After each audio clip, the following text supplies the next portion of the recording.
আজকে আমাদের এই আলোচনায় আসার জন্য দৃক গ্যালারি টক সিরিজের অধীনে আমরা মাসে একাধিক এই ধরনের আলোচনার আয়োজন করি। তার এই আজকের আলোচনায় ডক্টর নয়নিকা মুখার্জি আমাদের সাথে আছেন। তিনি দীর্ঘদিন ধরে 90-এর দশক থেকে বাংলাদেশে 71-এর যুদ্ধে যে বীরাঙ্গনাদের সাথে কাজ করেছেন এবং যুদ্ধকালীন যৌন সহিংসতার বিচার পরবর্তীতে মীমাংসা ন্যায্যতার সাথে মীমাংসা করা যায় কিনা বা আদতেই যায় কিনা, বা যদি না করা যায় তাহলে সেই অমীমাংসিত প্রসঙ্গটি কিভাবে যুদ্ধ পরবর্তী উত্তর ঔপনিবেশিক দেশগুলোর রাজনৈতিক বাস্তবতার গঠনের ক্ষেত্রে নানাভাবে ভূমিকা রাখে, প্রভাবিত করে, এই বিষয়গুলো নিয়ে উনি আজকে আমাদের সাথে কথা বলবেন। আমার সাথে নয়নিকা মুখার্জির কাজ নিয়ে আলাপ করতে আছেন ডক্টর মেঘনা গুহ ঠাকুরতা এবং ডক্টর সামিনা লুৎফা।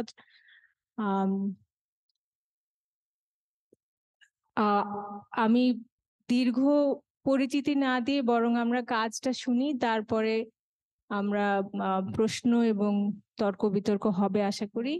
নয়নিকা, আপনি শুরু করেন। অনেক ধন্যবাদ সাইদিয়া আর রেনুমা আমাকে এই ভার্চুয়ালি আনার জন্য। আমার অনেক ইচ্ছে ছিল ঢাকায় গিয়ে সামনাসামনি এটা করব, সেটা হলো না। আশা করছি পরের বছর সামনাসামনি দেখা করতে পারবো। তো আমি একটা ছোট শেয়ার করছি, আমার পাওয়ার পয়েন্ট এখন শেয়ার করি সাইদিয়া। নিশ্চয়ই। তো আমি যেটাকে বলেছি রিকনসিলিয়েশন বা ইররেকনসিলিয়েশন, যেটা অ্যাকচুয়ালি আজকে সাইদিয়া লিখলো মীমাংসা, অমীমাংসিত। আমি ভাবছিলাম সমন্বয়, আমি ভাবছিলাম সমঝোতা বা মানে কোন কোন কথাটা রেকনসিলিয়েশন বা ইররেকনসিলিয়েশন হয়। এটা অ্যাকচুয়ালি একটা ভাষার দিক দিয়ে একটা ইন্টারেস্টিং ডিসকাশন হতে পারে আমাদের। তো এবং এটা এই কাজটা আমার এখন একটা নতুন কাজ। এই নতুন কাজটা আমি একটা আমি দেখাবো। আমার একটা এডিটেড ভলিউম বার হয়েছে, যেটা নিয়ে এই কনসেপ্টটা আমি এক্সপ্লোর করেছি অন্যদের সাথে যারা সেখানে কন্ট্রিবিউট করেছে সেই বইয়ে। কিন্তু এই কাজের মূলত ইন্সপিরেশন আমার বাংলাদেশের যে কাজ আমি বীরাঙ্গনাদের মাঝে করেছি, চাচিদের মাঝে, সেটা থেকেই আমার তার উৎস। এবং তাছাড়াও আপনারা দেখবেন যে কাজের উৎস হচ্ছে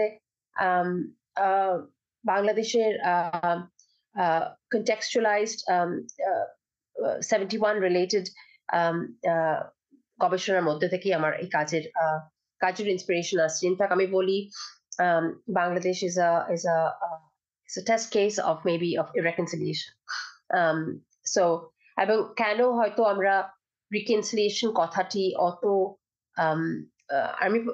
আমি স্পেসিফিক্যালি ইন্টারপার্সোনাল ডায়ালগ না, আমি ধরুন স্টেট রাষ্ট্রীয় পর্যায় থেকে আমি দেখতে চাইছি, স্টেট ভায়োলেন্স এর পর্যায় থেকে, স্টেট পলিটিক্যাল ইভেন্টস এর পর্যায় থেকে কেন সাউথ এশিয়াতে আমরা অত রিকনসিলিয়েশন নিয়ে শুনি না। তো ইনফ্যাক্ট এই যে কাভার স্লাইড, এটা হচ্ছে রায়ের বাজারের আমাদের স্মৃতিসৌধ, শহীদ বুদ্ধিজীবী দিবস, এটা পরে বানানো হয়, অন্যটা পাশেই রয়েছে। তো এইটা যখন প্রথম বানানো হয়, তখন আমি যিনি আর্কিটেক্ট ছিলেন ওনাকে আমি প্রশ্ন করেছিলাম যে এই ডিজাইনের ব্যাপারে। ওনার সাথে একটা দীর্ঘ আমার আলাপ হয় এবং সেটা নিয়ে আমার একটা লেখাও পাবলিশ করেছি, the dead and the double duties বলে, একটা জার্নাল আর্টিকেলে। তো সেখানে উনি বলেন যে এই ভাঙা দেয়ালটা হচ্ছে বাংলাদেশের যে ৭১ নিয়ে একটা ক্রমাগত স্ট্রাগল চলে গেছে বা চলছে, বা ক্লোজার হয়নি, বা রেকনসিলিয়েশন হয়নি, এই স্মৃতিসৌধটি সেটা সিম্বলাইজ করে ওনার জন্য। এবং উনিও বলেন যে এই ভাঙা দেয়ালটা উনি রেখেছেন কারণ অনেকে এসে ওনাকে জিজ্ঞেস করে এটা কবে শেষ করবেন, এটা কবে ভালো করে রং করবেন। আম বাবা বা ওনার কাছে কিন্তু এটা রয়ে গেছে যে আম যে প্রশ্নগুলো এখনো উত্তর হয়নি, উত্তর পাওয়া যায়নি, আম সে নিয়ে উনার প্রশ্ন রয়ে গেছে। তো আমি এই reconciliation এ এর কথা ভাবতে গিয়ে আমি কোনো স্কলারশিপ এর দিক দিয়ে আমি কোনো সেরকম জায়গায় আমাকে অনেক খুঁজতে হয়েছে কিন্তু সেরকমভাবে reconciliation নিয়ে তেমন কোনো কাজ পাইনি। কিন্তু এটা নিয়ে আমি বলব কারণ reconciliation in a way ক্ষমা না করার আ আ আ পলিটিক্স টা কি হতে পারে? সেটা নিয়ে আমার চিন্তাভাবনা আমার অনেকই ভাবনা এবং অনেকই চিন্তা করতে হয়েছে। কারণ আমরা সবসময় চাই শান্তি, ভালোবাসা আম আ মধ্যে থাকতে। সেখানে irreconciliation যেখানে বলছি আমি ক্ষমা করব না, সেটা কিভাবে একটা আ কনসেপ্ট হয়ে দাঁড়ায় সেটা আমার সেই কাজটাও আমি ethnographic context থেকে পেয়েছি। আম আ বীরাঙ্গনা চাচিদের মাঝখান থেকে এবং আরো বাংলাদেশের আরো ক্ষেত্রে 71 এর সূত্রে I think it's a very relevant concept. আপনারা হয়তো বলবেন না, but I would love to hear যে আপনাদের কি বক্তব্য। তো আমি কিছুটা ইংরেজি, কিছুটা বাংলা মিশিয়ে বলছি। So I hope that works. তো এই আম তো আমি সেইজন্যই এটা সবসময় কভার স্লাইড ইউজ করি। এই রায়ের বাজারের এই স্মৃতিসৌধ এবং তার সাথেও কিন্তু রায়ের বাজারের একটা আমার যেটা সবচেয়ে ভালো লাগে এই ছবিটা আম আমার এই ছবিটা আমি তুলেছিলাম আ 97 এ এবং না, না, না এটা আরো পরে। এটা 2003 তে অ্যাকচুয়ালি সরি। কিন্তু এখানে আমি যখন যাই তখন দুপুরবেলা আম আ একজন আ আ একজন ছেলে এবং মেয়ে সেখানে বসেছিলেন। আমাদের তো আ আ সাউথ এশিয়াতে পাবলিক স্পেস এর খুবই অভাব। উম আ কেউ বস কেউ বসতে চাইলে সেখানে আড্ডাই মারি বা প্রেমের জন্যই বলি বা যেকোনোর জন্য বলি। এই ছবিটা আমার খুব ভালো লাগে। আমি এই ছবিটা রাখি। কারণ এখানে এই ধ্বংসস্তূপের মধ্যেও রয়েছে মানুষের একটা sanctuary to sit and maybe have a romantic spot, maybe have a আড্ডা। So আমার এই ছবিটা সেই জন্য it brings in the past and the present in interesting ways. তো এই reconciliation করতে গিয়ে আম আ এই বইটি এই এডিটেড ভলিউমটি বার হয়েছে এবং এটা ওপেন অ্যাক্সেস এটা কেউ যদি চায় কিনতেও পারেন সেটার লিংক গুলো আমি লাস্টে দিব। আর তাছাড়া এটা ওপেন অ্যাক্সেস আর্টিকেল গুলো। সো আম আ আ তো অন এ reconciliation তো এই এই ভলিউমটার কভারটা হচ্ছে এটার ভলিউমটার কভারটা আ কেউ কিছু গেস করতে পারবেন কি হতে পারে? কোন আইডিয়া আছে? আমি বলি তাহলে?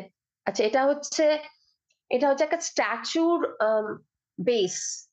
আর এই স্ট্যাচুটা হচ্ছে যে ওই এডওয়ার্ড কোলস্টন যে স্ট্যাচুটা আম আপনার ওই যিনি স্লেভ ওনার ছিলেন ব্রিস্টলে 2020 তে 7 জুন ওনার ইংল্যান্ডে তো অনেক চারিদিকে যারা স্লেভ ওনারশিপ করেছিল তাদের স্ট্যাচু চারিদিকে রয়েছে কারণ তারা অনেক পয়সা কড়ি দিয়ে নানা শহরগুলোকে বড় করেছেন তাদের ফিলান্থ্রপিস্ট হিসেবে দেখা হয় কিন্তু সেটার এগেনস্টেই যখন নানা রকম প্রতিবাদ হয় এবং তার স্ট্যাচুটিকে গ্রাফিটি করে তারপরে ব্রিস্টলের এভন নদীতে ফেলে দেওয়া হয় এবং এই স্ট্যাচুটির আমি বেসটা আমি কাভারে রেখেছি এবং এটা হচ্ছে ব্রিস্টল এম শেড মিউজিয়ামে এটা রাখা রয়েছিল দাঁড় করিয়ে না ওটা শুইয়ে দিয়েছিল কারণ তাকে বলা হচ্ছে দাঁড় করালেই তাকে একটা ভক্তি শ্রদ্ধার মধ্যে রাখা হয় তার উপর আবার প্লিন্থের উপর রাখলে তো আরো বেশি ভক্তি শ্রদ্ধা তো সেটাকে শুইয়ে দেওয়া হয়েছিল এবং তাকে পুরো গ্রাফিটি করা লাল রং দিয়ে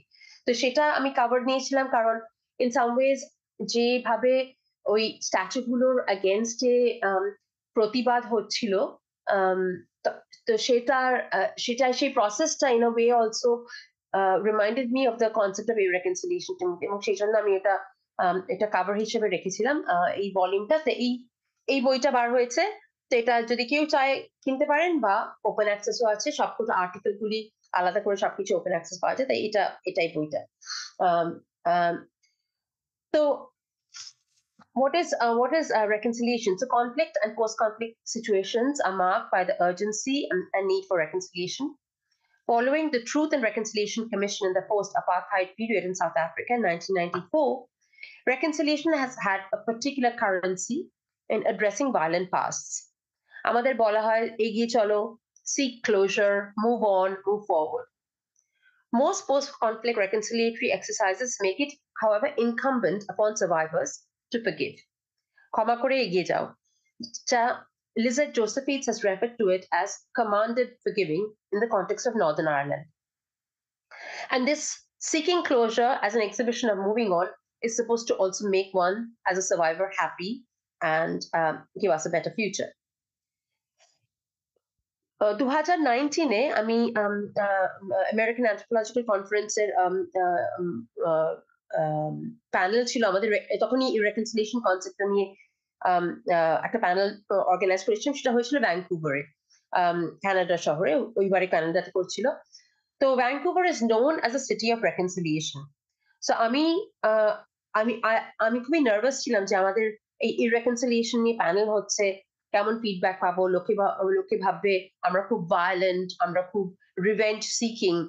কিন্তু একটা অন্য প্যানেলে যাই, যেটা ফার্স্ট নেশন প্যানেল, মানে কানাডিয়ান ইন্ডিজিনাস কমিউনিটির একটা ফার্স্ট নেশন প্যানেল ছিল অন রেকনসিলিয়েশন, এবং সেখানে আমি বারে বারে এই কথাটি শুনি যে প্যানেলিস্টরা বলছে, তারা সবাই ফার্স্ট নেশন ইন্ডিজিনাস কানাডিয়ান, তারা বলছেন যে thou shall reconcile is that commanded forgiving, তাদের বারে বারে শুনতে হয় এবং তাদের বারে বারে এই টু হাইলাইট কিভাবে কম্পালসিভলি তাদেরকে বলা হয় রেকনসাইল করতে। এবং এই প্যানেলটা হচ্ছে ইমিডিয়েটলি আফটার সিচুয়েশন যেখানে right after the horrific accounts of the missing children of the residential schools were found, তখনই কনফারেন্সটা আমাদের হচ্ছিল। So to ask them to reconcile after, so কানাডার ক্ষেত্রে অনেক ফার্স্ট নেশন বাচ্চাদের তাদের মা বাবার থেকে সরিয়ে নিয়ে গিয়ে সাদা ফ্যামিলির মধ্যে বড় করা হয় বা রেসিডেন্সিয়াল স্কুলে বড় করা হয়, যাতে তারা নাকি বেশি সিভিলাইজড হবে, কারণ তা না হলে তারা ফার্স্ট নেশন, তারা বর্বর। সো এটা অস্ট্রেলিয়াতেও হয়েছে স্টোলেন জেনারেশন নিয়ে, যেখানে অ্যাবরিজিনাল কমিউনিটি ক্ষেত্রে, যেটা হয়তো লাস্ট 2 দিন আগে দেখেছেন, হয়তো তাদের একটা কনস্টিটিউশনাল বড় একটা রেফারেন্ডাম ছিল যে অ্যাবরিজিনাল কমিউনিটিদের কনস্টিটিউশনের আরো সেন্ট্রাল রাখা, সেটাতে অস্ট্রেলিয়া ইনফ্যাক্ট বলেছে সম্পূর্ণভাবে নো বলেছে রেফারেন্ডামে, যেটাতে in somehow also brings out the kind of very intrinsic racist element of these countries, যেখানে অ্যাবরিজিনালদের সেন্ট্রাল রাখা একটা ছোট্ট এমন একটা জিনিসে রেফারেন্ডামে বলা হচ্ছে তাকে না। তো নৃবিজ্ঞানে অ্যানথ্রোপোলজিতে আমরা রেকনসিলিয়েশন অ্যাজ এ কনসেপ্ট এর অনেক ক্রিটিসিজম আছে। ইটস এবং অল্টারনেটিভ জাস্টিস হিসেবে সেটাকে, কারণ দেখানো হচ্ছে যে it tries to create reconciliation, tries to create a framework of maintaining social bonds and the rule of law. And this idea of national reconciliation arises from, particularly in the transition to what is seen as liberal democracy, যে একটা authoritarian অংশ থেকে liberal ডেমোক্রেসিতে যা একটা linear path আছে, that occurred at the end of Cold War. Richard Wilson বলে একজন anthropologist আছেন, who in critiquing reconciliation has focused on the need for post-conflict state legitimacy and accountability by bureaucratic and legal processes, so as not to undermine the rule of law, according to him. Fiona Ross বলে একজন আছেন, যিনি TRC নিয়ে কাজ করেছেন south আফ্রিকায়, has talked about how all the TRC processes, truth and reconciliation processes, can actually exclude certain kind of survivor narratives. So South African TRC te amra jeta dekhi, survivors to dekhai reconciliation through truth bole ekta banner thake, which highlighted the need for transparency, that is truth telling and reparations, rather than only allowing survivors to speak or to give testimony. আমরা আপনারা সে testimony দেন, কিন্তু তারপর আর কিছু হবে না, constantly আমরা এটা দেখি। সো এই রেকনসিলিয়েশন নিয়ে চিন্তা করতে গিয়ে আমার আমরা খালি বারবারই দেখি যে আমরা যারা ধরুন অ্যানথ্রোপোলজি ভায়োলেন্স নিয়ে কাজ করছি এবং এই ভলিউমে যারা অনেকে আছেন, আমরা দেখি দ্যাটস আ নর্মেটিভনেস, এটা একটা নর্মেটিভ পজিশন থেকে ফরগিভনেস এন্ড রেকনসিলিয়েশন আমাদেরকে সবাইকে করতে হবে, এটা হলে আমরা ভালো, তা না হলে আমরা একটা পজিশন চলে আসে। কিন্তু আমরা অনেকে দেখছি যারা পোস্ট কনফ্লিক্ট কনটেক্সট নিয়ে কাজ করছি যে সেখানে বারে বারে the position of irreconciliation is emerging constantly in different ethnographic settings কিন্তু সেটা নিয়ে লেখক কেউ সেরকমভাবে লেখেনি কারণ এটা লিখতে একটা আনকমফোর্টেবল একটা একটা টপিক সো কিছু অ্যানথ্রোপোলজিক্যাল কাজে আমরা দেখি যে Michael Herzfeld বা Emrys Peters দেখাচ্ছে conflict need not always be antisocial, but in fact can constitute alternative grounds for human relationships. So in some ways, irreconciliation as a concept, আমি ভাবতে চাই, is a concept of social good, যেটা প্রশ্ন করছে এই যে আমাদেরকে জোর করা হচ্ছে বা কন্ট্রোল করে বলা হচ্ছে যে reconcile করো, মীমাংসা করে নাও। So I theorize reconciliation as a less examined lens of analysis, a social and political position through which such change can be aspired for. আমাদের change আনতে হলে আমি বলছি reconciliation is another form of resistance. এটা শান্তির বিরুদ্ধে না বা it is not equal to revenge or vengeance. Irreconciliation is actually allowing us to question the status quo by refusing to forgive endemic impunities. এবং particularly, and this is important, এটা position survivors বলছে যে আমি কখনোই ক্ষমা করব না, এটা না, যখন তারা after they go through a process of the particularly in the aftermath of staged, compromised, failed processes of justice, claiming to address injustice, but actually sabotaging the process of justice. So আমরা যে বিভিন্ন নানা রকম commission দেখি, tribunal দেখি, investigation দেখি, committee দেখি, and the role they have in ensuring justice is not served in the name of trying to secure justice.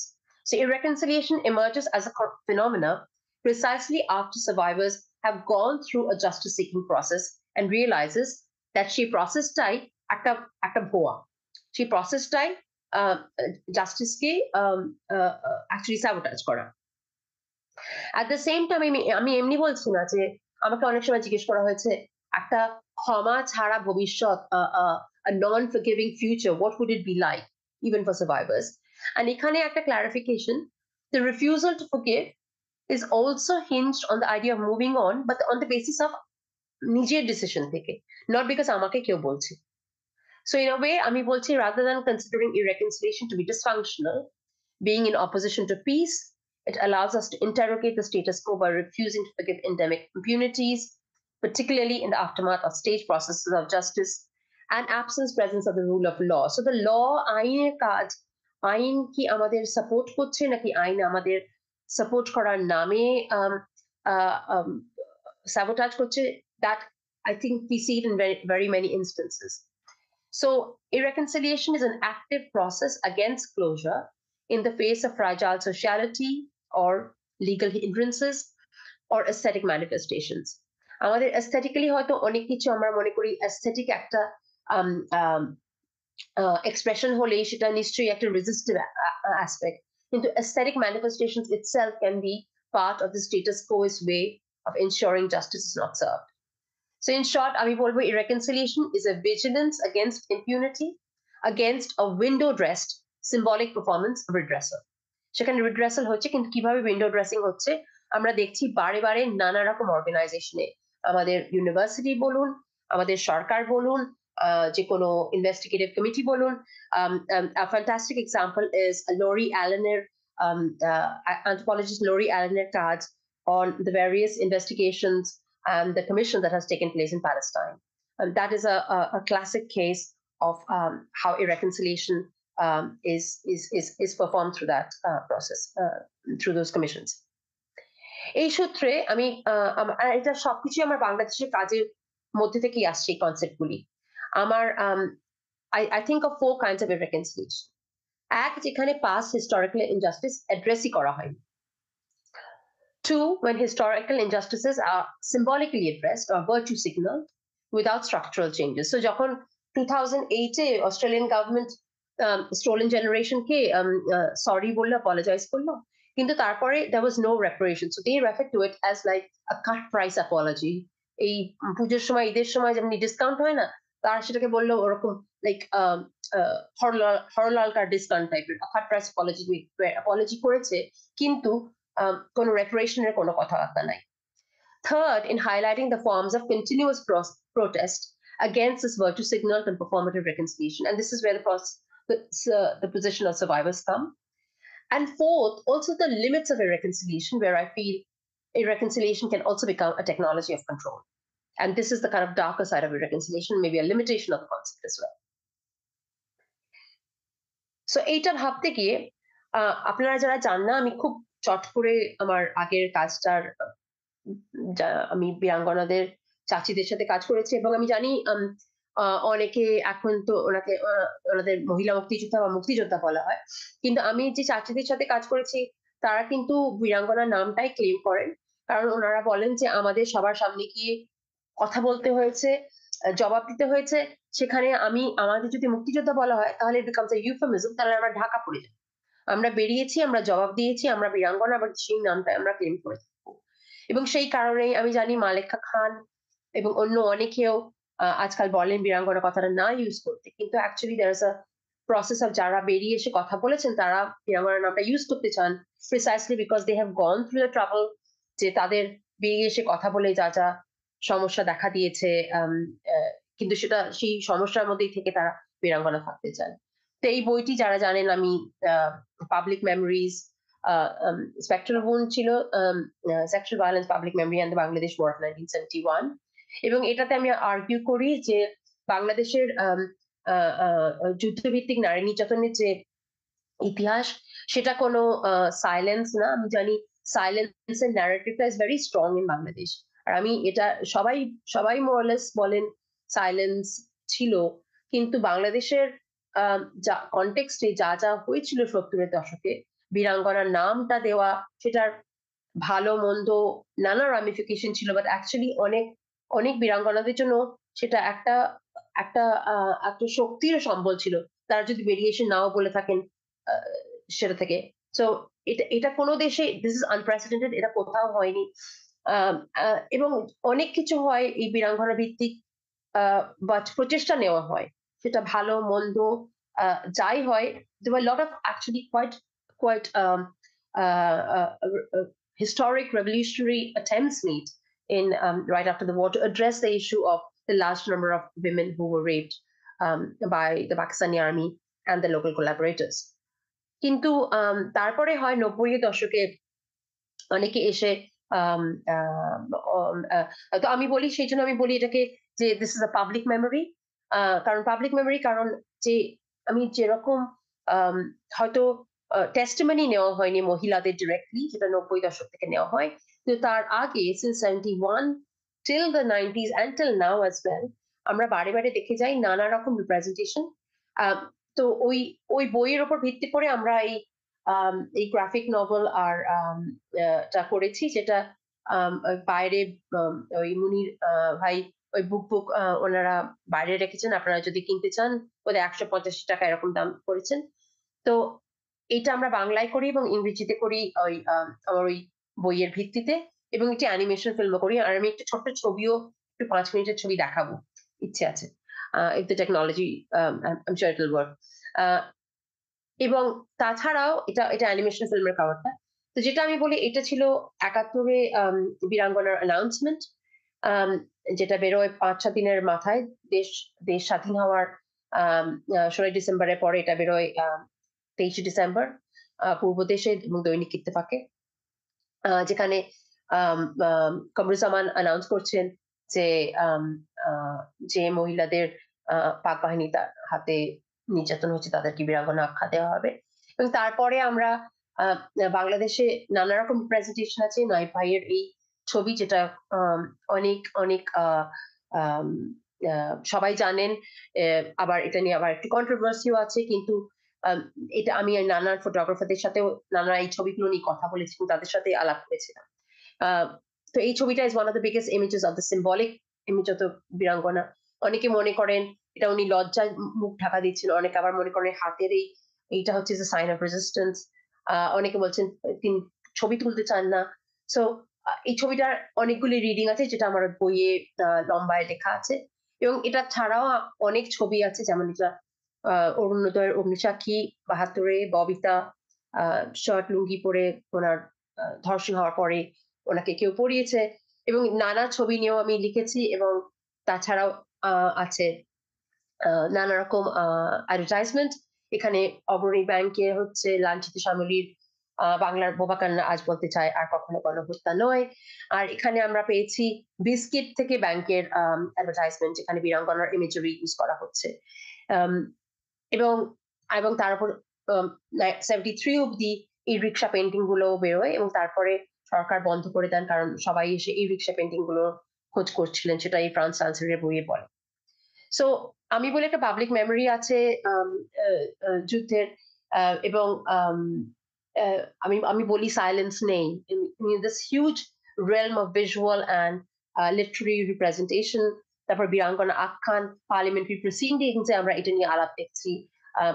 Testimony নেওয়া হয়নি, হ্যাঁ, মহিলাদের এক্স্যাক্টলি কি টেস্টিমনি হয়েছিল দলিলে কিছু আছে, আমাদের বাংলাদেশের ওই দলিল পত্রে ৭-৮টি টেস্টিমনি আছে, কিন্তু যেভাবে ৯০ থেকে টেস্টিমনি নেওয়া হয় সেটা আগে নেওয়া হয়নি। এবং সেই ৯০ দশকে কাজ করতে গিয়ে আমি আহ আহ বেশ কয়েকজন বীরাঙ্গনাদের সাথে কাজ করতে পারি, যারা বেরিয়ে এসে এগিয়ে এসে তাদের অনেকেই বক্তব্য দিয়েছিলেন, কিন্তু আজকে তাদের এটা আমার first divergence, first form of reconciliation তাদের সময়। এবং তারা বলেন ইতিহাস কি শুধু কথায় ও কাগজের পাতায়, কাজে কিছু নয়। এবং এটা ওনারা বারে বারে বলেন, কারণ ওনাদের ওনাদের যেভাবে মনে হয়েছে যেভাবে টেস্টিমোনিয়াল প্রসেসটা ওনাদের আর কিছু উম, তাদের এখন তারা সরকারের থেকে ভাতা পাচ্ছেন এবং এটা রেগুলারই আসছে, সেটা আমি জানি, কিন্তু অনেকগুলো ব্যাপার যেটা টেস্টিমোনিয়াল প্রসেসটা কেয়ারফুলি করা হয়নি বলে তাদের বাচ্চাদের নানা রকম খোঁটা বা তাদের প্রতি খোঁটা।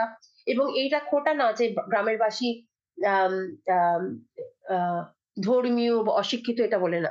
গ্রামের একটা জাস্টিফিকেশন আছে যে আম, যে করেছে তাকে তো আর কাট করা দাঁড় করানো যাচ্ছে না, তাই কেন এখন এখন বলার কি দরকার? বা আবার একটা বলে যে যেখানে কুটুম হয়ে গেছে সেখানে এখন বলার কি দরকার? তার মানে মেয়েদের কুটুম হয়ে গেলে তাদের অন্য রকমের একটা এজ রিলেটেড ডেকোরাম চলে আসে, যে কারণে তাদের যে জন্য তাদের এখনকার বলাতে গ্রামের বাসী কিছু ঝামেলা করেছিল, কিন্তু এখন এখন তাদের অবস্থা, এখন কেউ কিছু করে না, কারণ এবং তারা বলে যে আম, ওদের খোটা দিস না কেউ, ওদের পেছনে কিন্তু ওদের কিন্তু ঢাকায় গেলে চেয়ার দিয়ে বসতে দেওয়া হয়, চেয়ারটা symbolism of respect etcetera.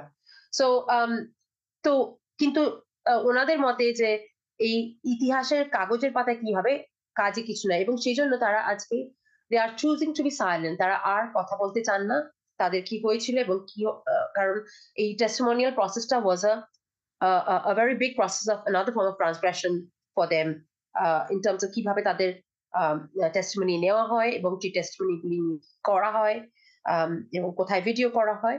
So তারা আজকে তাদের এই এক্সপিরিয়েন্সে থাকতে চান।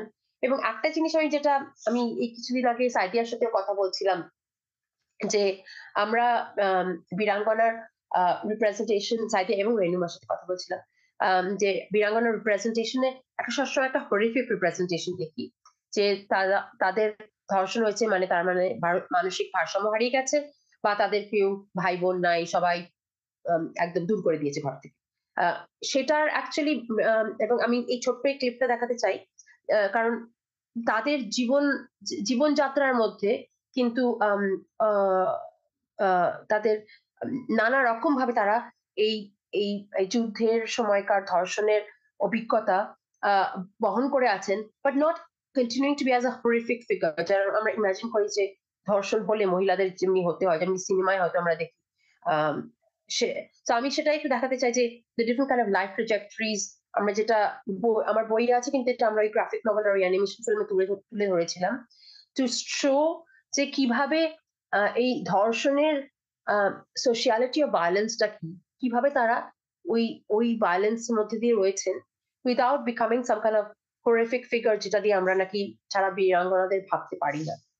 তো এটা একটা 5 মিনিটের ক্লিপ দেখাচ্ছি, যে যে বিভিন্ন এবং অনেক আপনারা অনেকের কথা হয়তো জানবেন, যেমন ফিরদৌসী আপার কথা এখানে একটুখানি আছে।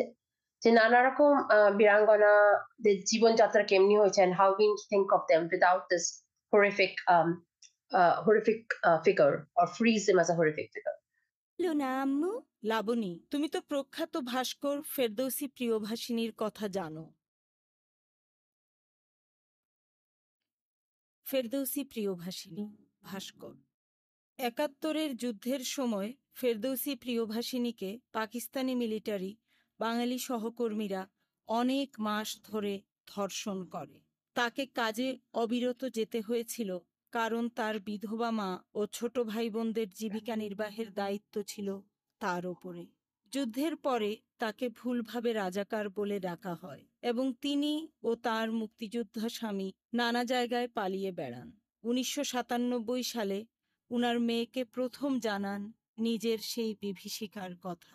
উনি বলতেন, আমি যদি কাউকে অনুমতি না দিই তাহলে আমার আঙুলে হাত দিলে তা জ্বলে উঠবে, শরীরে হাত দিলে কিরকম ভাবে জ্বলবে ভাবো।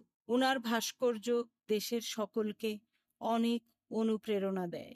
উনি ২০১৮ সালের মার্চ মাসে মারা যান। ময়না করিম, ছদ্মনাম, ভূমিহীন গ্রাম্য মহিলা। যুদ্ধের সময় পাকিস্তানি আর্মি তার ঘরের দরজার সামনে তাকে ধর্ষণ করে। ওরা যখন আসে তখন তিনি মাছ কাটছিলেন। ঘরের খুঁটি ধরে তিনি ভেবেছিলেন, জান দেব তো মান দেব না। যুদ্ধের পরে তার স্বামী সংসারে মাছ কাটার ভার নেন। তার ঘরের খুঁটি ধরে ময়না বলেন, এই খুঁটি হচ্ছে আমার ঘটনার সাক্ষী। একে দেখলেই আমার চোখের সামনে ওই দিনের দৃশ্য ফুটে ওঠে। ময়না ১৯৯২ সালে গণ আদালতে রাজাকারের বিরুদ্ধে সাক্ষ্য দেন। এখন তার ছেলে মেয়ের চাকরির জন্য সরকারের কাছে আবেদন করেছেন। ছায়ারানী দত্ত, ছদ্মনাম, যৌনকর্মী। যুদ্ধের সময় ছায়ার মা মারা যান। ছায়া একা হয়ে যান। এই দুর্বলতার সুযোগ নিয়ে স্থানীয় রাজাকার তাকে ধর্ষণ করে। ছায়া তার মায়ের কথা ভেবে কষ্ট পান, কারণ তার মনে হয় মা থাকলে এই অবস্থা তার হতো না। যুদ্ধের পরে তিনি আলুর ব্যবসা করেন দীর্ঘদিন এবং পরে নিজেই যৌনকর্মী হয়ে কাজ শুরু করেন। তিনি হিন্দু মুসলমান উভয় ধর্ম পালন করেন। ধর্ষণের ফলে তার এক মেয়ে হয়, এক যুদ্ধ শিশু। তার বয়স এখন ৪৬ বছর। শিরিন আহমেদ, ছদ্মনাম, সরকারি চাকরি করতেন। যুদ্ধের সময় তার স্বামীকে পাকিস্তানি আর্মি বেয়নেট দিয়ে মারে এবং শিরিন তার সাক্ষী। তখন তিনি অন্তঃসত্ত্বা ছিলেন। মিলিটারি তাঁকেও ধর্ষণ করে এবং তিনি তার বাচ্চা হারান। যুদ্ধের পরে তিনি এক খালাতো ভাইকে বিয়ে করেন, কিন্তু তার প্রেম প্রথম স্বামীর প্রতি, যার ছবি তিনি বাড়িতে রাখতে পারতেন না দ্বিতীয় স্বামীর কারণে। তাই অফিসের আলমারিতে রেখে দিয়েছিলেন ছবি। কিছু বছর হলো তিনি চাকরি থেকে অবসর নিয়েছেন। মর্জিনা খাতুন, ছদ্মনাম, হাসপাতালের ক্লিনার, পরিচ্ছন্ন কর্মী। ১৯৭১ সালে মর্জিনার ভাই যুদ্ধ করতে যাচ্ছিলেন। তিনি সদ্য বিয়ে করেছিলেন। আপা, আমার বউরে দেখাশোনা করো। যখন পাকিস্তানি মিলিটারি জিপ তাঁদের বাসায় আসে, ভাইয়ের বউ ও আরেক সুন্দরী বোনকে বাঁচাতে মর্জিনা নিজেকে এগিয়ে দেন। ঘর মে লড়কি কাহা হ্যায়? আমি আছি, আমাকে নিয়ে যা। জিপ মে ওঠো। ৪ মাস ধরে প্রত্যেক রাতে পাকিস্তানি আর্মির জিপ মর্জিনাকে তুলে নিয়ে যায় ধর্ষণ করতে, আর সকালবেলা বাড়িতে ফেরত দিয়ে যায়। মর্জিনাকে পাঠাও। মর্জিনা মা, যাস না। আমাকে যেতে হবে, তা না হলে ওরা অন্য মেয়েদেরকে খুঁজবে। যুদ্ধের পরে তার প্রতিবেশীরা তাকে রাজাকার বলে, তাই তিনি ঢাকায় গিয়ে কাজ করেন। যখন আমি শুনলাম আমাদের বীরাঙ্গনা বলা হয়েছে, তখন আমি কাউকে কিছু বলিনি, কিন্তু মনে মনে খুব গর্ববোধ হয়েছে। তার বিয়ে, বাচ্চা হয়, পরে স্বামীর থেকে আলাদা হয়ে যান। আজ তার ছেলেমেয়ের সরকারি চাকরি আছে। তিনি দীর্ঘদিন সরকারি হাসপাতালে পরিচ্ছন্ন কর্মীর কাজ করেন। কিছুদিন হলো অবসর নিয়েছেন। মিলিটারি হয়তো জান এবার নিয়েছে, কিন্তু আমার থেকে কিছু পায়নি। তো আমার এই দেখানোর প্রচেষ্টা যে বীরাঙ্গনা চাচিদেরও একটা ব্যাপার আছে যে আমাদের নিয়ে কিভাবে কথা বলা হচ্ছে। সো ইন সাম ওয়েজ ওনাদেরও একটা বক্তব্য আছে যে উম কিভাবে তাদের জীবন কাহিনী তুলে ধরা, কিভাবে তাদের টেস্টিমনি নেওয়া is a very big part of this form of reconciliation, এবং আজকাল তারা কাউকে বলতে চান না। আমার এই আগের কাজের সূত্র থেকে আমার দ্বিতীয় কাজ যেটা আমি আর এটা বলতে চাই যে এই গ্রাফিক নভেল আর এই অ্যানিমেশন ফিল্মের ছবি এঁকেছিলেন নাজমুন নাহার কেয়া। ওনার কাজ ভীষণই ভালো। তো আমি কেয়ার নামটা আগে বলিনি, তাই এখন বলে নিলাম। তো এই ফার্স্ট ফর্ম অফ রেকনসিলিয়েশন এর পরে আমি যে সেকেন্ড ফর্ম অফ রেকনসিলিয়েশন এর কথা বলতে চাই, যে চারটে বলেছেন, চারটে ফরম্যাট। দ্য সেকেন্ড ইজ যেটা আমি এইটা ছিল বদ্ধভূমি, যেটা 1997 আমি দেখেছিলাম, যেটা পরে হয়ে যায় আমাদের শহীদ বুদ্ধিজীবী রায়বাজারের স্মৃতিসৌধ। কিন্তু সেই দিন আমি এইটা আমার কাছে দ্রষ্টব্য থাকে যে এখানে একটা প্রজন্ম ৭১-এর স্তম্ভ ছিল লেখা যে তোমাদের যা বলা ছিল তাকে বলেছো Bangladesh.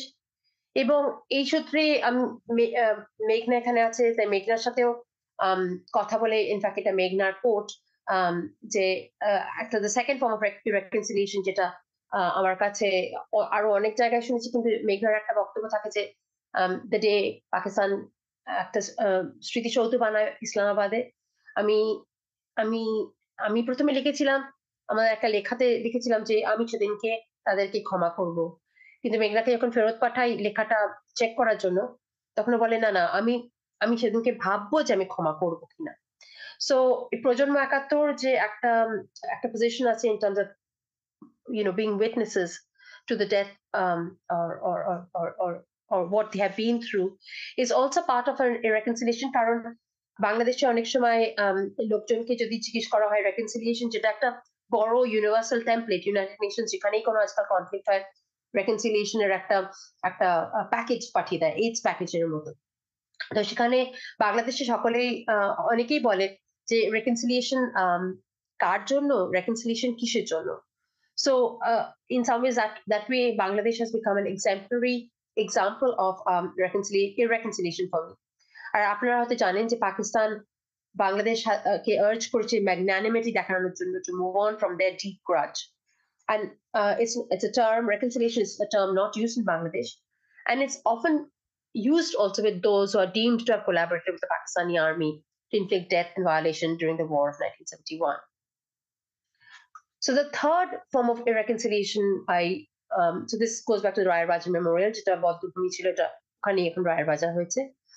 The third form of irreconciliation for me is the debate on death penalty in Bangladesh and the Shahbag movement. In some ways, as we know, এটাকে অনেকে বলে যে হয়তো শাহবাগ একটা গৃহযুদ্ধ শুরু করে, হয়তো a can of worms opened up যখন শাহবাগ শুরু হয়। The War Crimes Tribunal set up করা 2009-এ, এবং while being, যেমন এই ডেথ পেনাল্টি নিয়ে অনেকের সাথে আমি আলাপ করেছি, অনেকে যেমন ডেথ পেনাল্টি এগেইনস্টে জেনারেলি, কিন্তু আমার অনেক বন্ধুরা এবং অনেক চিনি বাংলাদেশে যারা রাজাকারদের ডেথ পেনাল্টি নিয়ে এগ্রি করবে, ফাঁসির যে demand, given their long term impunity সিস্টেমের মধ্যে, কারণ গভর্নমেন্ট চেঞ্জ হলে তারা হয়তো হেঁটে আবার বেরিয়ে চলে যাবে, বা অনেকে বলে it is the highest law in Bangladesh, so why not use it? While the Bangladesh War Crimes Tribunal was critiqued by the international community for not being fair and transparent, the tribunal and its executions, however, had a lot of support among Bangladeshis, and apparently 86% support its implementation. So এখানে death penalty debate is another form of irreconciliation. Could death penalty be a form of irreconciliation or a form of seeking protest, seeking justice when justice has not been served? And you can see the debates can get here a little bit complicated and uncomfortable. There are similar cases of this irreconciliation also আমাদের এই বইয়ের মধ্যে, work in Argentina, where reconciliation was used by the armed forces in the 80s through a decree which was promptly annulled by the democratically elected government and later through an attempt to fashion a narrative of heroism that ensures closure of unresolved injustices. Similar, Vindhya Bhupatia, talking about Sri Lanka, talks about how there's been a call by the Tamil diaspora to recognize a genocide in Sri Lanka by the Sri Lankan government. The state has, however, enabled a process of invisibility through massive development projects to ensure erasure. What she refers to as embellishment, shajano, infrastructure development, heritage construction, cultural production. But state violence, terror, and suppression aimed at contriving a consensus of peace. So, as international process address mounted, a conciliatory government inquiry took place in the guise of the 2011 performative TRC commission. আর এখানে শারিকা তিরানামার কাজ খুবই ভালো এবং Bindiya ভূতপিটিয়া। Similarly, আমরা দেখছি নেপালেও there is a similar instance, as a temporal difference, where we had the 10-year civil war in Nepal from the declaration of the People's War by the Communist Party. At the same time, Nepal has also faced a huge amount of disaster. So not only irreconciliation, but it was also not only post-conflict, but it was pre-disaster, whether the massive earthquakes. So all of this also affected the way in which this 10-year-long war and its attempts to create a peace or the way in which irreconciliation emerges in Nepal is interesting. Similarly, in Bhutan, we find that there is a large number of Nepali origin refugees, Bhutanese refugees who are Nepali origin, the Lot Champa, whose citizenships have been revoked by a law by the Bhutanese government in 1989. So there are various ways in which we find constantly various communities have been led to be without any justice, or who are seeking justice or continuing or going through the process of justice seeking, commissions, tribunals, committees, etc.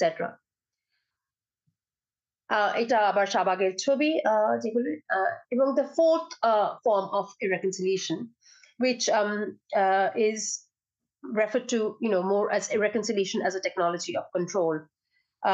So here I ask the questions: what are the limits of irreconciliation? What if irreconciliation itself leads to new forms of exclusion, blame, culpability, power on the part of survivors? What we as survivors feel that because something so bad has happened to me, that is the most important thing, and I need justice at the cost of everything, at the cost of also what I refer to as authoritarian victimhood. We find that the coming together of state and law, victim and executive, result in various regimes of extrajudicial repression, and also what we have referred to as digital vigilantism. So to conclude, I turn to Hannah Arendt. Hannah Arendt is one person who's written a bit, and also actually there's a fantastic work by Vincent Crapenzano, who is writing on the Harkis. I need to share Bondagodi, who's writing on the Harkis in northern Algeria. Harkis had sided with the French, and so when after World War II, they were seen to be collaborators, and so the French, they asked France to take them back, but the France decided to intern them in camps and left them in deplorable conditions. Tader Bachara, Harkis's Bachara, has been seeking an apology from France, which France has refused to give, and there is a continued condition of not acknowledging that they had a responsibility to look after them, and this is continuing as a process of non-forgiveness is very much one of the ethnographies anthropology মধ্যে ওটা একটা পাই। আর তাছাড়া আমি হানা আরেন্টের কাজ, which comes from her thought diaries, Dengtakebu, ওখানে উনি 3টে প্রশ্ন করেন about the judgment of Eichmann. Eichmann যেটা হয় নিউরেমবার্গ ট্রায়াল এবং নাজি অফিসে ছিল যারা জানেন, তো ওনার 3টে প্রশ্ন থাকে। আমরা কি তাহলে মীমাংসা করে নেব?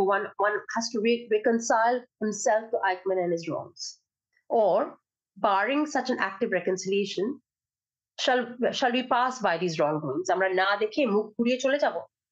Or finally, ought one to say that such crimes are irreconcilable and that the world in which such crimes exist must be rejected in the face of unacknowledged injustice? So উনি বলছেন যে যে পৃথিবীটা এই ভুলগুলো করতে দিয়েছে সেটাকেই আমি রিজেক্ট করবো। What are the conditions of possibility যে এই ভুলগুলোকে করতে দেওয়া হয়? So her call to reject this world question not just the wrongs, but the structures within which such wrongdoings are enabled. So she writes, one cannot reconcile himself to and that about which one ought also to neither be silent about or pass by. আর এখানে অড্রা সিমসনের কাজ on refusal is very, very important. And in fact goes back to the referendum that I was just talking about in Australia. So Audra Simpson is referring to the Aboriginal communities in Australia and কিভাবে তারা refuse করছে to engage with any of the neoliberal process through which reconciliation is being sought. Similarly, reconstructing Spanish colonial discourse in Mexico, Laura Nader shows how the prioritization of harmony over justice has been a colonial strategy vis-a-vis indigenous communities. So unmasking the harmony ideology as a tool for domination, Nader is also very critical of the current excitement about reconciliation as a complementary part of state legal systems. So here, another form of irreconciliation has emerged in the role of silence, particularly coming out through work from Bosnia, where a refusal to engage with any of these reconciliation process, which would then legitimize these processes of claiming to seek justice. So, bereft of historical, political, economic contextualization, this term reconciliation, I feel, has become hollow and may veil past and present relations of power and powerlessness to hierarchies, various kind of hierarchies that exist in today. Instead, through ethnographic examination of irreconciliation or transitional justice processes, I want to suggest new ways of thinking about justice and to interrogate the various or under-theorized concept of irreconciliation. Irreconciliation is that speculative, indeterminate place from which one could move on. আমি move on করবো যখন আমি চাই, on one's own volition, and only when justice has been delivered. In such context, the continuing demand for accountability, acknowledgement, and truth is in post-conflict complexities is what makes, for me, and what I learn as the lessons from Bangladesh, irreconciliation significant and might offer some possibilities for an engaged scholarship in these troubled times. And আমি এটা বলে থামতে চাই, কিন্তু এটাও বলতে চাই রেকনসিলিয়েশনের এই ভলিউমটা যেমন আমাদের এডিটেড ভলিউমটা বার হয়েছে, আমি এখন এই রেকনসিলিয়েশন কনসেপ্টটা নিয়ে আমার একটা বই লিখছি, arts of irreconciliation on the Bangladesh war, যেটা in a way are this four forms of irreconciliation যেটা আমি বললাম, which is also going to emerge in the book in different ways. So any feedback is also going to go আমার যে বইটা লিখছি সেটাই আপনাদের কাছে কমেন্ট ফিডব্যাক, এই এক্সিস্টিং বইটাই রেকনসিলিয়েশন এবং আগত যেটা আশা করি লিখতে পারবো। অনেক ধন্যবাদ। অনেক অনেক ধন্যবাদ নয়নিকা। নয়নিকার এই কাজটা আমাদের জন্য গবেষক হিসাবে, ইতিহাসবিদ হিসাবে এবং যারা নানানভাবে সামাজিক আন্দোলনের সাথে যুক্ত, বিশেষ করে গবেষণা কাজ, অ্যাক্টিভিস্ট রিসার্চের কাজের সাথে যুক্ত, তাদের জন্য গবেষণার যাত্রাটা খুব গুরুত্বপূর্ণ, তাৎপর্যবহ এই কারণে যে নয়নিকা এই বিষয়ে কাজ শুরু করেছিলেন 90-এর মাঝামাঝির দশকে এবং ৭১-এর যৌন সহিংসতার প্রসঙ্গ এবং তার সাথে সম্পর্কিত বিচারের যে আন্দোলন, সেটা বাংলাদেশে গত ৩ দশকে যেভাবে নানা চড়াই উতরাইয়ের মধ্যে দিয়ে গেছে, তার সাথে নয়নিকার কাজটা বিবর্তিত হয়েছে, নানা নতুন করে প্রশ্ন উত্থাপন করেছে। সেই জায়গা থেকে কাজের ধারাবাহিকতা বোঝার জন্য কাজকে কিভাবে নতুন নতুন মুহূর্তে আবার করে নতুন করে গড়ে তুলতে হয় নতুন মোড়ে, সেইটার জন্য আমার নিজের কাছে নয়নিকার কাজটা খুব এক্সাইটিং লাগে। এবং বিশেষ করে নয়নিকার স্পেকট্রাল লোন, যে বীরাঙ্গনা চাচিদের কথা উনি বললেন, তাদের কাজের উপর ভিত্তি করে তার প্রথম কাজ, যেটা এথনোগ্রাফিক কাজের উপর বইটা বের হয়, এবং সেই বইটা মূল বইটা প্রধানত একাডেমির জন্য লেখা হয়েছিল, কিন্তু পরে সেটাকে যে একটা একাডেমিক বিদ্যা জগতের জ্ঞানকে আবার যাদের সাথে উনি কাজ করেছেন এবং বৃহত্তর অ্যাক্টিভিস্ট মহলের সাথে যোগাযোগের মধ্যে দিয়ে যে সেই জ্ঞানের একটা অনুবাদ হয়েছে সকলের জন্য, সেটা খুব সবসময় হয় না। সেই জন্য নয়নিকা একটা বিশেষ এই কাজটার একটা বিশেষ তাৎপর্য আছে। অনেক অনেক ধন্যবাদ নয়নিকা। আমি এবারে আমাদের সাথে আলোচক হিসেবে শুরুতেই বলেছিলাম আছে সামিনা লুৎফা নিত্রা এবং মেঘনা ঘোষ ঠাকুরতা। আমি প্রথমে মেঘনাদিকে বলছি, মেঘনাদি আপনারা জানেন যে নয়নিকার কাজটার সাথে নানানভাবে যুক্ত। তাছাড়াও এখানে যে বিষয়গুলো নিয়ে আলোচনা হয়েছে সেই আলোচনার সাথে উনি সরাসরি সম্পর্কিত। তা এর বাদে যে দুটো বিষয় উল্লেখ করাটা খুব জরুরি, একটা হচ্ছে যে স্বাধীনতা পরবর্তী বাংলাদেশে বিশেষ করে চট্টগ্রামে স্বাধীনতার যুদ্ধের সময় বাংলাদেশে যে ধরনের সহিংসতার মুখোমুখি আমরা হয়েছি, সেই ধরনের সহিংসতা পার্বত্য চট্টগ্রামে ধারাবাহিকভাবে চলছে, এবং সেই সহিংসতাগুলোকে স্বাধীন রাষ্ট্রের ভেতরে আদিবাসী জনগোষ্ঠী কিভাবে মীমাংসা করবে বা উত্থাপন করবে সেই বিষয়টা নিয়েও মেঘনাদি দীর্ঘদিন ধরে কাজ করছেন। তো মেঘনাদি। ধন্যবাদ সাইদিয়া, ধন্যবাদ নয়নিকা। ভালো লাগলো আবার তোমার কথা শুনে, পুরোনো দিনের কথা মনে পড়ছিল। আসলে হ্যাঁ, প্রথমে শুরু করি যে প্রক্রিয়াটা কি ছিল। যদিও নয়নিকা খুব জেনারেসলি তার এই বইটাতে, এই গ্রাফিক নভেলটাতে আমাদের কথা লিখেছে, রিসার্চ ইনিশিয়েটিভ বাংলাদেশের কথা লিখেছে, যে আমরা সহায়তা করেছি, এবং আমার একটা ছবিও দিয়েছে। আসলে আমার এখানে কোনো এই ছবি দেওয়ার কোনো আমি প্রেক্ষাপট দেখি না, কারণ আসলে বইটা তৈরি করেছে নয়নিকা এবং নাজমুন নাহার কেয়া, যিনি ইলাস্ট্রেটর ছিল, এবং তাদের সাংঘাতিক আন্তরিক প্রচেষ্টা এবং সাংঘাতিক খেটেছে। আমি বলবো যে নয়নিকাকে এমন খাটতে আমি কখনো দেখিনি, যেভাবে শেষ পর্যন্ত আমাদের যেটা হয় যে এখান থেকেই তো প্রকাশিত হয়েছে, তো তার জন্য আমাদের জানি যে আমরা যারা প্রকাশনা করি যে দিন রাত প্রেসে বসে থাকতে হয়, লাস্ট প্রুফটা দেখে দিতে হয়, তারপরের প্রুফটাও দেখে দিতে হয়, সবকিছু এগুলো নয়নিকা একাই করেছে, একাই সামলিয়েছে সবকিছু। তো তার জন্য অবশ্যই নয়নিকা, এটা আমাদের জন্য একটা বিরাট উপহার আমি বলবো, যে আমাদের যে কাজটা করে দিয়েছে। আমরা আমি তো ব্যবহার করছি বিভিন্নভাবে, সবাই এটাকে নানানভাবে ব্যবহার করতে পারে এই কাজটা।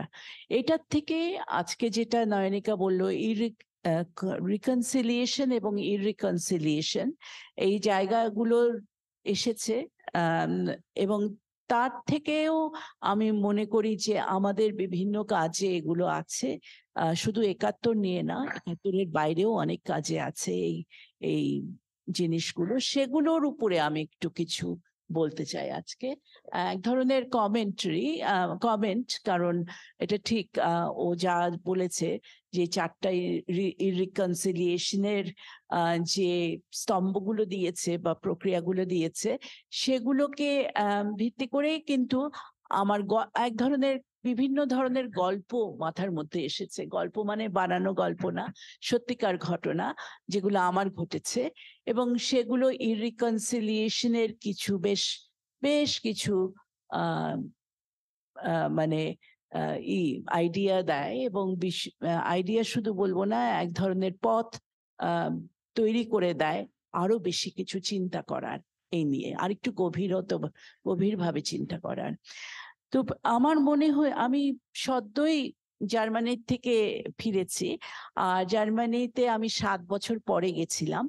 এর আগে আমি জার্মানিতে ঘন ঘন যেতাম 2000 সাল থেকে, এবং সেটা একটা মূল একটা জায়গা, কারণ আমরা যখন বিশেষ করে আমরা না, আমি বলবো যে দ্বিতীয় বিশ্বযুদ্ধের পরে জার্মানি ছিল একটা প্রধান একটা জায়গা, যেখানে যে গণহত্যা হয়েছিল তার যে রিকনসিলিয়েশন বা ইররিকনসিলিয়েশন একটা দেশ কিভাবে করে, একটা জাতি কিভাবে করে, সেটা জার্মানির দেখলে পরে, গভীরভাবে দেখলে পরে, অ্যানালিসিস করলে পরে বোঝা যায় যে কি হয়েছিল এবং সেটাকে কিভাবে আহ, তারা নিজেরা এটাকে রিকনসিলিয়েশন, একটা জাতীয় রিকনসিলিয়েশনের মধ্যে নিয়ে এসেছিল। এবং সেটা যে সবসময় জার্মান সরকার নিয়ে এসেছে তা না, এর প্রভাব ছিল, বিভিন্ন প্রভাব ছিল, ওর মধ্যে আমি আর এখন যাব না। কিন্তু আমার কাছে সেটা কিন্তু আমরা অতটা পর্যায়ে ইটালি মানে অ্যালাইজ ভার্সেস অ্যাক্সিস পাওয়ার, দ্বিতীয় মহাযুদ্ধ, জার্মানি, জাপান আর ইটালি এক জায়গায়, অন্যদিকে ইউকে, ইউএসএ এরা আছে। তো এখানে কিন্তু আমরা দেখেছি যে জার্মানি যেভাবে করেছে, ইটালি আর জাপানের সে ওভাবে ওই রিকনসিলিয়েশনটা হয়নি। অবশ্য ওটা আমি গভীরভাবে দেখারও সুযোগ পাইনি। জার্মানিতে গিয়েই আমাদেরকে বিভিন্ন যে মিউজিয়াম গুলো আছে, হলোকস্ট মিউজিয়াম বা বার্লিন ওয়ালের মিউজিয়াম বা মিউজিয়াম অফ টেরার, আমার মনে আছে প্রথম মিউজিয়ামে যেখানে আমাদেরকে নিয়ে যাওয়া হয়। আমরা বেশ একটা, যেহেতু একটা সংস্থার সাথে জড়িত ছিলাম উন্নয়ন কাজে, তো ওরা আমাদেরকে এইভাবে মিউজিয়াম গুলোতে নিয়ে যেত এবং সেই সুবাদেই আমার অনেক এক ধরনের একটা জ্ঞান মানে আহরণ করার একটা উপায় হয়েছে, যে আসলেও মানুষ কিভাবে একটা গণহত্যাকে যারা নিজেরা ঘটিয়েছে সেটা কিভাবে মানে নিজেদের মধ্যে রপ্ত করে সেটাকে আবার প্রদর্শন করছে যাতে এটা না হয়। So it does not happen again, এটাই ছিল। এটা হলোকস্ট মিউজিয়ামে ঢুকতে গেলে লেখা থাকে ইট ক্যান হ্যাপেন অ্যাগেইন, তার মানে একটা সতর্কতা, এটা আবারও হতে পারে। তো এটাই রিকনসিলিয়েশনের একটা নাম্বার ওয়ান দৃষ্টান্ত, যে যারা মনে হয় যে অ্যাড্রেস করেছে, রিড্রেসাল হয়েছে, কম্পেনসেশন হয়েছে, বিচার হয়েছে, সবকিছু হয়েছে, তারপরেও তারা বলছে it can happen again, so be aware. এবং এখনো পর্যন্ত সেটা it has been happening again ever since.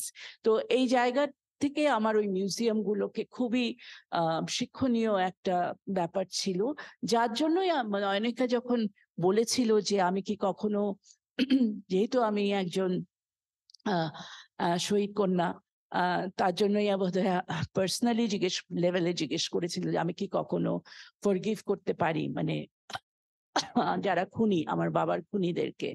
তো একজন সন্তান কখনো হ্যাঁ, আমি মনে করি মনের থেকে হ্যাঁ বলবে না, কিন্তু একটা ফর্মালিটি হিসেবে সে বলতে পারে কিছু কথা যেগুলো আনুষ্ঠানিকভাবে করা যেতে পারে।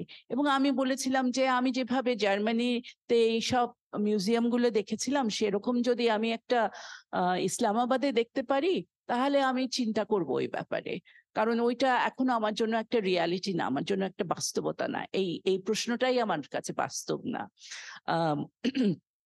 তো তখন তার জন্যই এটা ও বোধহয় কোট করেছিল। কিন্তু এখানে আমি বলবো যে এর পরেও আরো অনেক কথা আছে, যেটা আমার কিছু ইভেন্ট আছে আমার জার্মানিতেই হয়েছিল।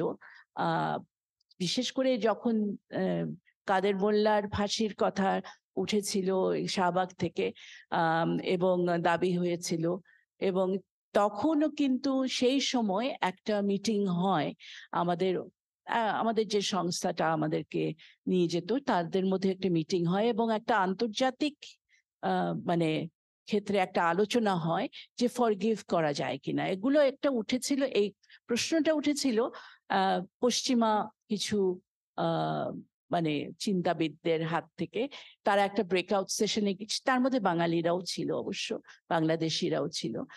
তো কিছু ওখানে তারা ব্রেকআউট সেশনে যায়।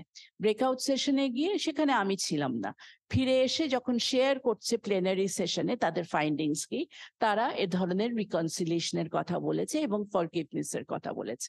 সেখানে আমি একামাত্র একজন শহীদ সন্তান। তো আমি তার আগে কিছু হোমওয়ার্ক করে গেছি। তো আমি আবার আন্তর্জাতিক সম্পর্কের ছাত্রী, যার জন্য আমার কিছু আন্তর্জাতিক আইনও পড়াশোনা করা আছে। তা আমি বললাম যে আন্তর্জাতিক যে গণহত্যার আইন সেখানেই তো আছে যে একটা মানে কি বলে কি পানিশমেন্ট জানি বলে ফাঁসি দেওয়াটাকে, ক্যাপিটাল পানিশমেন্ট, হ্যাঁ ক্যাপিটাল পানিশমেন্ট তো সম্ভব, এটা আইন আন্তর্জাতিক আইনে। তো যেই জার্মানিতে বসে এই জার্মানির ঘটনার প্রেক্ষাপটে এই আইনটা করা হয়েছিল ইউরোপে, সেই ইউরোপ কি ফরগিভ করতে পারবে? তাহলে আইনটা কি বাতিল করতে পারবে? আইনটা ওরা যদি বাতিল করে তাহলে আমি ঠিক আছে, আমি চিন্তা ভাবনা করবো ওটা নিয়ে। কিন্তু এই আইন তো এখনো প্রযোজ্য এই ইউরোপে। তখন ওরা একটু ঘাবড়ে টাবড়ে গেল। তারপরে অবশ্য অন্যান্য বাংলাদেশি যারা এসেছিল তারা বলল যে এই প্রশ্নটাই অবান্তর, এটা কেন করা হচ্ছে ইত্যাদি, একটা জোরে সোরে এটাকে ওই ধরনের রেফিউজ বা রিজেক্ট করা হলো।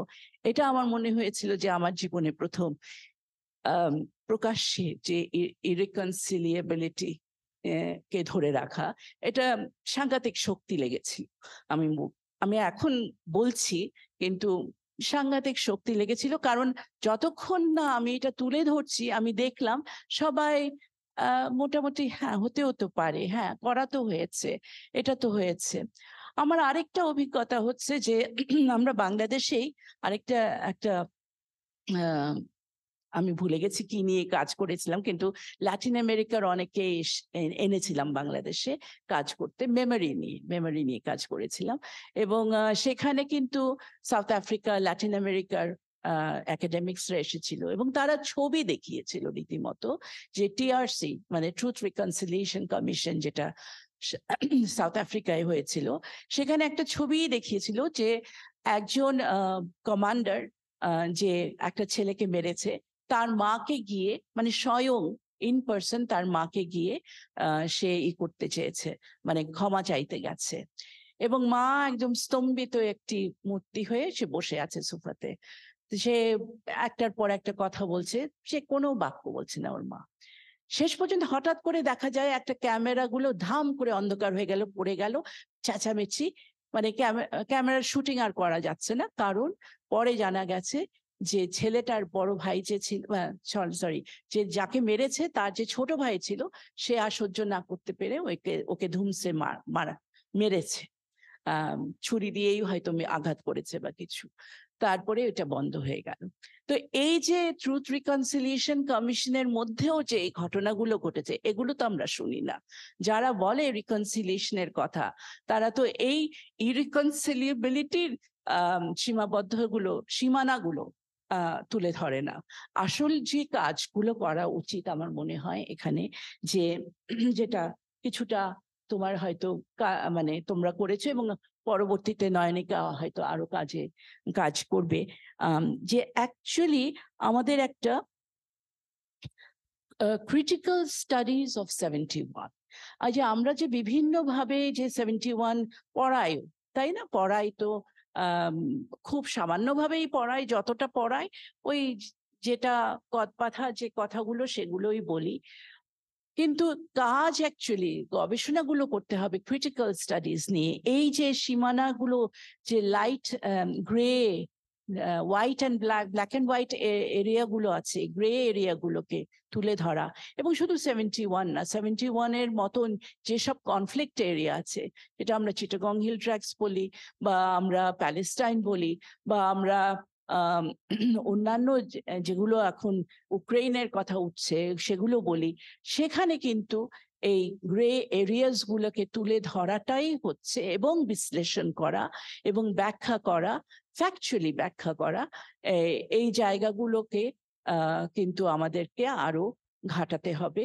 এবং তার জন্য এক ধরনের একটা বিশেষ অ্যানালিসিস, বিশেষ অ্যাপ্রোচে 71-কে আমাদেরকে বারবার ফিরে তাকাতে হবে। আমি 71-এর সময় যেভাবে আমি 71-কে দেখেছি, আমি 50 বছর পরে আর দেখি না, নতুন ভাবে দেখছি, নতুন সব ঘটনার বিবরণ পাচ্ছি তা বলে না, কিন্তু পুরনো ঘটনাই নতুন ভাবে উপস্থাপন হচ্ছে। মানে আমাদের প্রেক্ষাপট বদলাচ্ছে, ইতিহাস বদলাচ্ছে, নতুন কনফ্লিক্ট এরিয়া আসছে যেগুলোর থেকে আমরা শিখছি। 71-এ তো সাউথ আফ্রিকার কথা আমরা শুনতে পারি নাই, আমরা বসনিয়ার কথা শুনতে পারি নাই। তো এটা এক ধরনের একটা ধারাবাহিকতার মধ্যে এই ক্রিটিক্যাল স্টাডিজ গুলো নিয়ে আসতে হবে, যার মধ্যে শুধুমাত্র ক্রিটিক্যালি দেখবো না, নতুন তথ্যগুলো শুধু বিশ্লেষণ করব না, এর মধ্যে আমার মনে হয় আর একটু ক্রিয়েটিভ ওয়েতে দেখতে হবে, আর একটু সৃজনশীল ভাবে দেখতে হবে, কারণ দ্বন্দ্বের মধ্যেই কিন্তু সৃজনশীলতার উদ্ভব হয়। নাহলে সৃজনশীলতা অত মানে সুন্দরভাবে যেই ছবি দেখি, যেই মানে বই পড়ি বা যেই নাটক দেখি, যেগুলো আমাদের ভালো লাগে, সবকিছুর মধ্যে একটা ডিপ রুটেড কনফ্লিক্ট আছে, এবং সেগুলোকে সৃজনশীল উপায়ে মানুষের কাজে কিভাবে ব্যবহার করতে হয়। ওই যে নয়নিকা বললে একটাই রিকনসিলিয়েট হচ্ছে, কাজে কি করে আসবে এই ইতিহাস কে আমরা কাজে লাগাবো কি করে, আসলে বিভিন্ন ভাবে এটার ব্যাখ্যা একদম অফুরান, মানে আমার মনে হয় সেই ব্যাখ্যাটা এখন এর মধ্যে যেতে পারবো না। শেষে এটা বলতে পারি যে ক্লোজার, আমিও আগে ভাবতাম, নয়নিকা ও ভাবতে পারো, আগেও আমি ভাবতাম যে আমরা যদি বিচার করি সবকিছু শেষ হয়ে যাবে, মানে ক্লোজার এসে যাবে, কিন্তু এখন আমি আর ভাবি না। হাজার বিচার হোক, ক্লোজার কি সম্পূর্ণভাবে আসে না। তো এখানেও কিন্তু আমাদের যেমন আমি সাউথ আফ্রিকার কথা বলেছি, একটা পর্যায়ে ক্লোজার এসেছে, জাতীয় পর্যায়ে হয়তো তারা একটা কমিশন করেছে, মানুষদেরকে বিভিন্ন ধরনের সান্ত্বনা দিতে পেরেছে, কিন্তু আবার আসেও নাই। কত জায়গায় হয়তো ক্লোজার আসে না। আমি আরেকটা শেষ কথা বলবো, এটা একেবারেই পার্সোনাল কথা, কিন্তু ক্লোজার যে আসে না তারই একটা দৃষ্টান্ত, যে আমি অনেকদিন ধরে স্বপ্ন দেখি, আমার মাও মাঝে মধ্যে দেখতো যে অনেক লাশ পড়ে আছে, অনেক মানে মা একটা লণ্ঠন নিয়ে ডেড বডিজ এর মধ্যে খুঁজছে বাবাকে, এরকমও দেখেছে, আমিও দেখেছি। আমি ওটা দেখি নাই, আমি দেখি বাবা ফিরে আসে, মাঝে মধ্যেই ফিরে আসে, দূর দেশে আছে। আসলে বাবা একটা সময় আমার ছোটবেলায় দূর দেশেই ছিল, পিএইচডি করতে গেছিল, আমি আর মা একা ছিলাম এখানে। তখনও এক ধরনের যুদ্ধ হয়েছিল, তখন রায়ট হয়েছিল 64-এ, তখন আমাদেরকে রেফিউজি ক্যাম্পে থাকতে হয়েছিল। তখন হয়তো বাবাকে অবচেতন মনে কামনা করেছিলাম যে বাবা যদি সঙ্গে থাকতো হয়তো এতটা আমাদেরকে পোহাতে হতো না।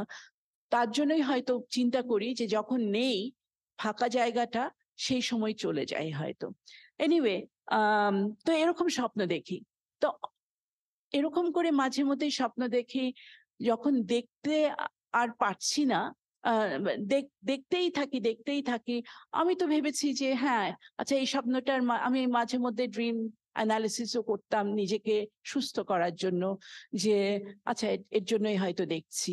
কিন্তু তারপরেও আমার মনে হয় যে একটা সময় এসেছিল, আমার রিয়েলাইজেশন এটাই হয়েছিল যে এই স্বপ্ন তো শেষ হবে না, আমি যতদিন বেঁচে থাকবো এই স্বপ্ন দেখবই, এটাই রিয়ালিটি, এটাই আমার বাস্তবতা। তো ক্লোজার কিসের? এটাই আমার ক্লোজার, এই রিয়েলাইজেশনটা। ধন্যবাদ।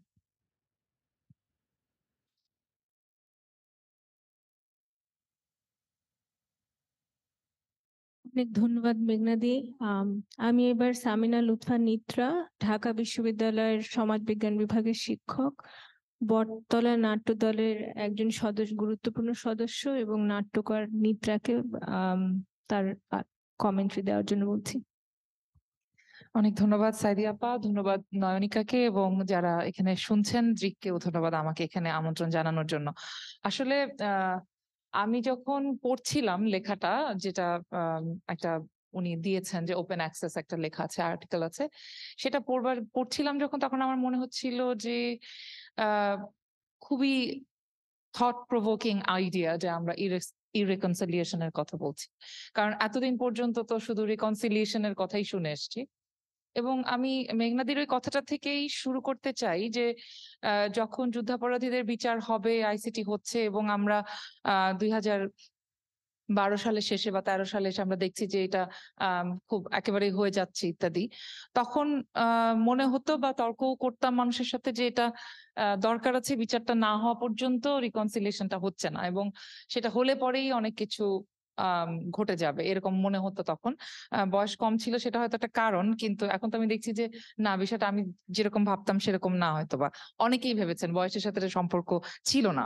কিন্তু এখন বুঝি, এবং আমি শাহবাগ নিয়ে যে আলোচনায় দ্রিকেই বোধহয় আলোচনা করছিলাম, তখনও আমার এই কথাটা আমি বলেছিলাম যে এখন দেখতেই পাচ্ছি যে আসলে সেটা আমাদেরকে অন্য এক রাজনৈতিক বাস্তবতাতে নিয়ে গেছে, যেখানে আমরা আরো অনেক অনেক ইররিকনসাইলড ইভেন্টস এবং ট্রমাকে আমরা তৈরি করেছি।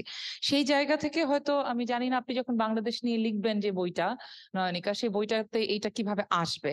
তবে আমি যেহেতু মুক্তিযুদ্ধের পরে জন্ম নেয়া মানুষ, সুতরাং অনেক জায়গাতেই আমাদেরকে তো ইতিহাসের উপরেই নির্ভর করতে হয়, বা বইয়ের উপরে নির্ভর করতে হয়, মানুষের গল্পের উপরে, কথার উপরে নির্ভর করতে হয়।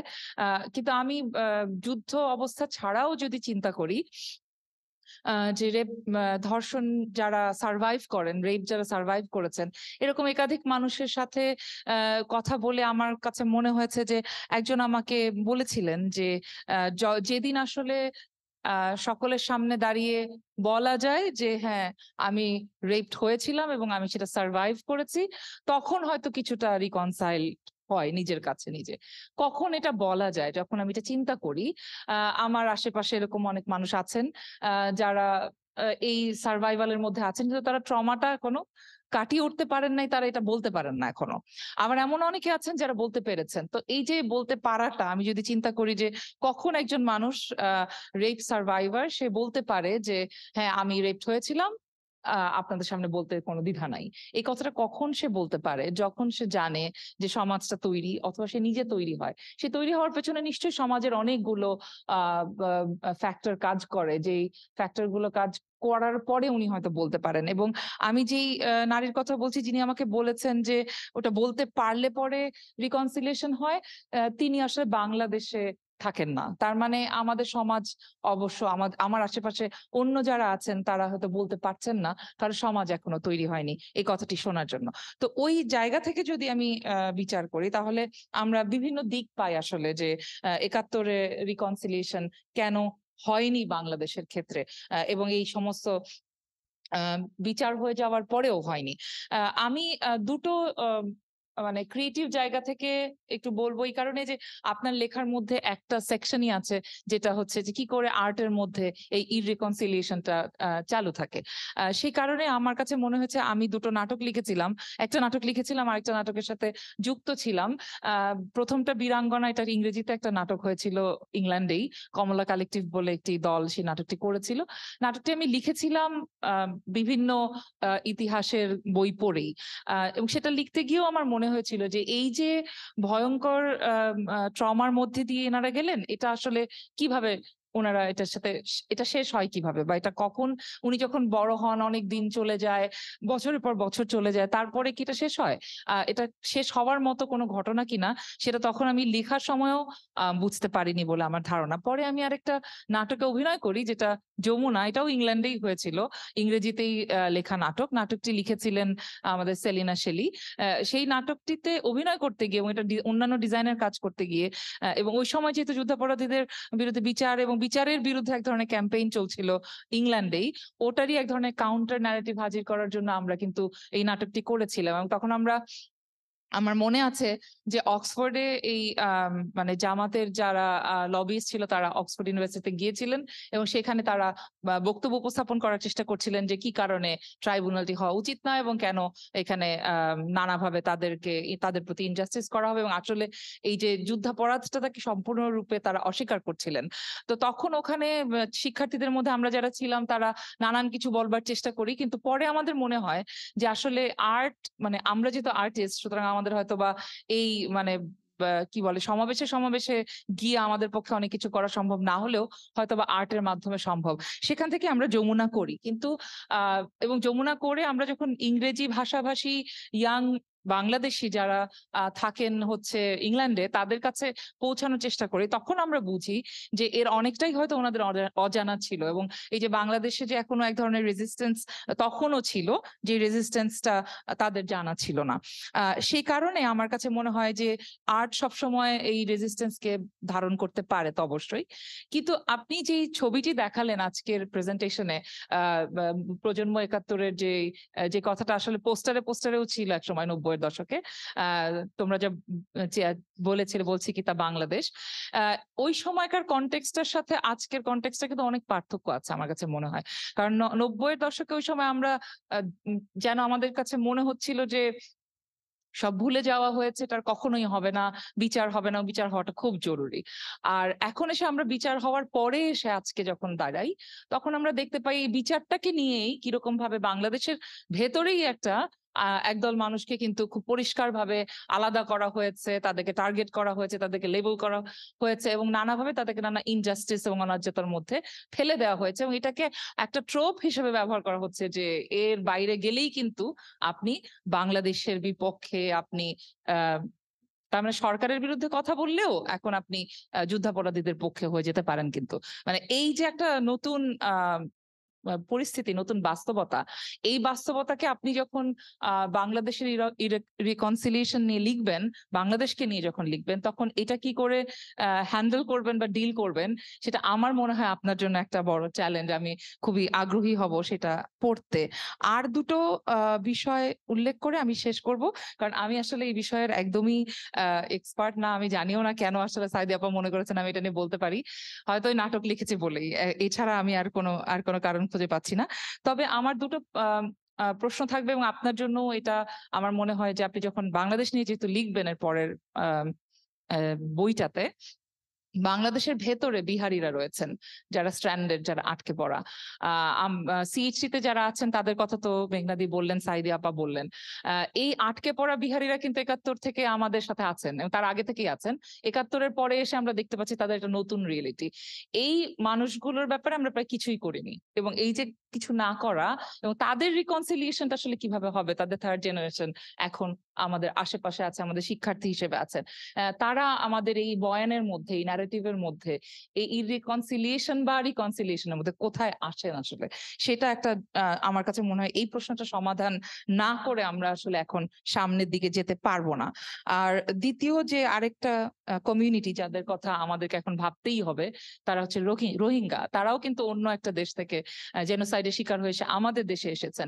এখন আমাদের দেশে থাকা এই রোহিঙ্গাদের যে ধরনের তাদের মধ্যে তাদের সাথে বিভিন্ন নন গভর্নমেন্ট অর্গানাইজেশন বলেন কিংবা আইএনজিও বলেন, তাদেরকে যেভাবে ডিল করছেন, সেসব দেখে মনে হয় যে এই যে একটা প্রক্রিয়া আছে, humanitarian relief and all this rehabilitation, resettlement এবং রিকনসিলিয়েশন, এই পুরো প্রক্রিয়ার মধ্যে দিয়ে বাংলাদেশ রাষ্ট্র কিন্তু ঠিক আমার কাছে মনে হয় যে এটার মধ্যে তারাও একটা পার্টি, যে তারা আসলে এটাকে ব্যবহারই করছে।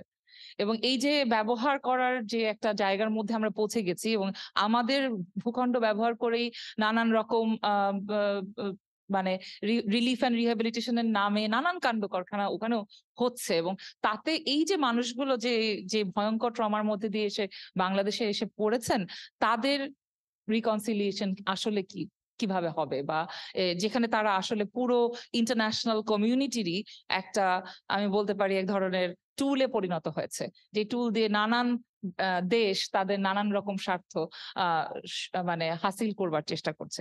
এই দুইটা জায়গা হয়তো বা আপনার তিনটি জায়গা আসলে আপনার পরের বইয়ের জন্য আমার আপনার কাছে প্রশ্ন হিসেবে থাকলো। আর শেষ কথা হচ্ছে যে আসলে কি আপনি একটু বললেনও যে রিকনসিলিয়েশনের এক ধরনের লিমিটেশনও আপনি মানে ভাবছেন, আরেকটু কি ডিটেল করবেন কিনা, যদি আপনি if there R other questions আপনি যেটা উত্তর দেবেন, তাহলে সেটা আমি শুনতে আগ্রহী হতাম আরেকটু ডিটেইলে। Thank you. ধন্যবাদ নিত্রা। নয়নিকা, আপনি কি উত্তর দেবেন না প্রশ্ন নিব আমরা? প্রশ্ন নিয়ে তারপর একসাথে বলি। আচ্ছা, আপনাদের যদি কোনো প্রশ্ন থাকে, কারো কোনো প্রশ্ন থাকলে, আমার মনে হয় আপনি একবার উত্তর দিয়ে নেন, অনেক অনেক ধন্যবাদ নিত্রা এবং মেঘনা। সরি মেঘনা, হয়তো একটুখানি প্রেজেন্টেশন দিয়ে হয়তো মন মন যেন খারাপ না হয়ে যায়, সেটাই ইয়ে করা যে it's kind of an emotional thing as well, and there's no closure. This is the reality. So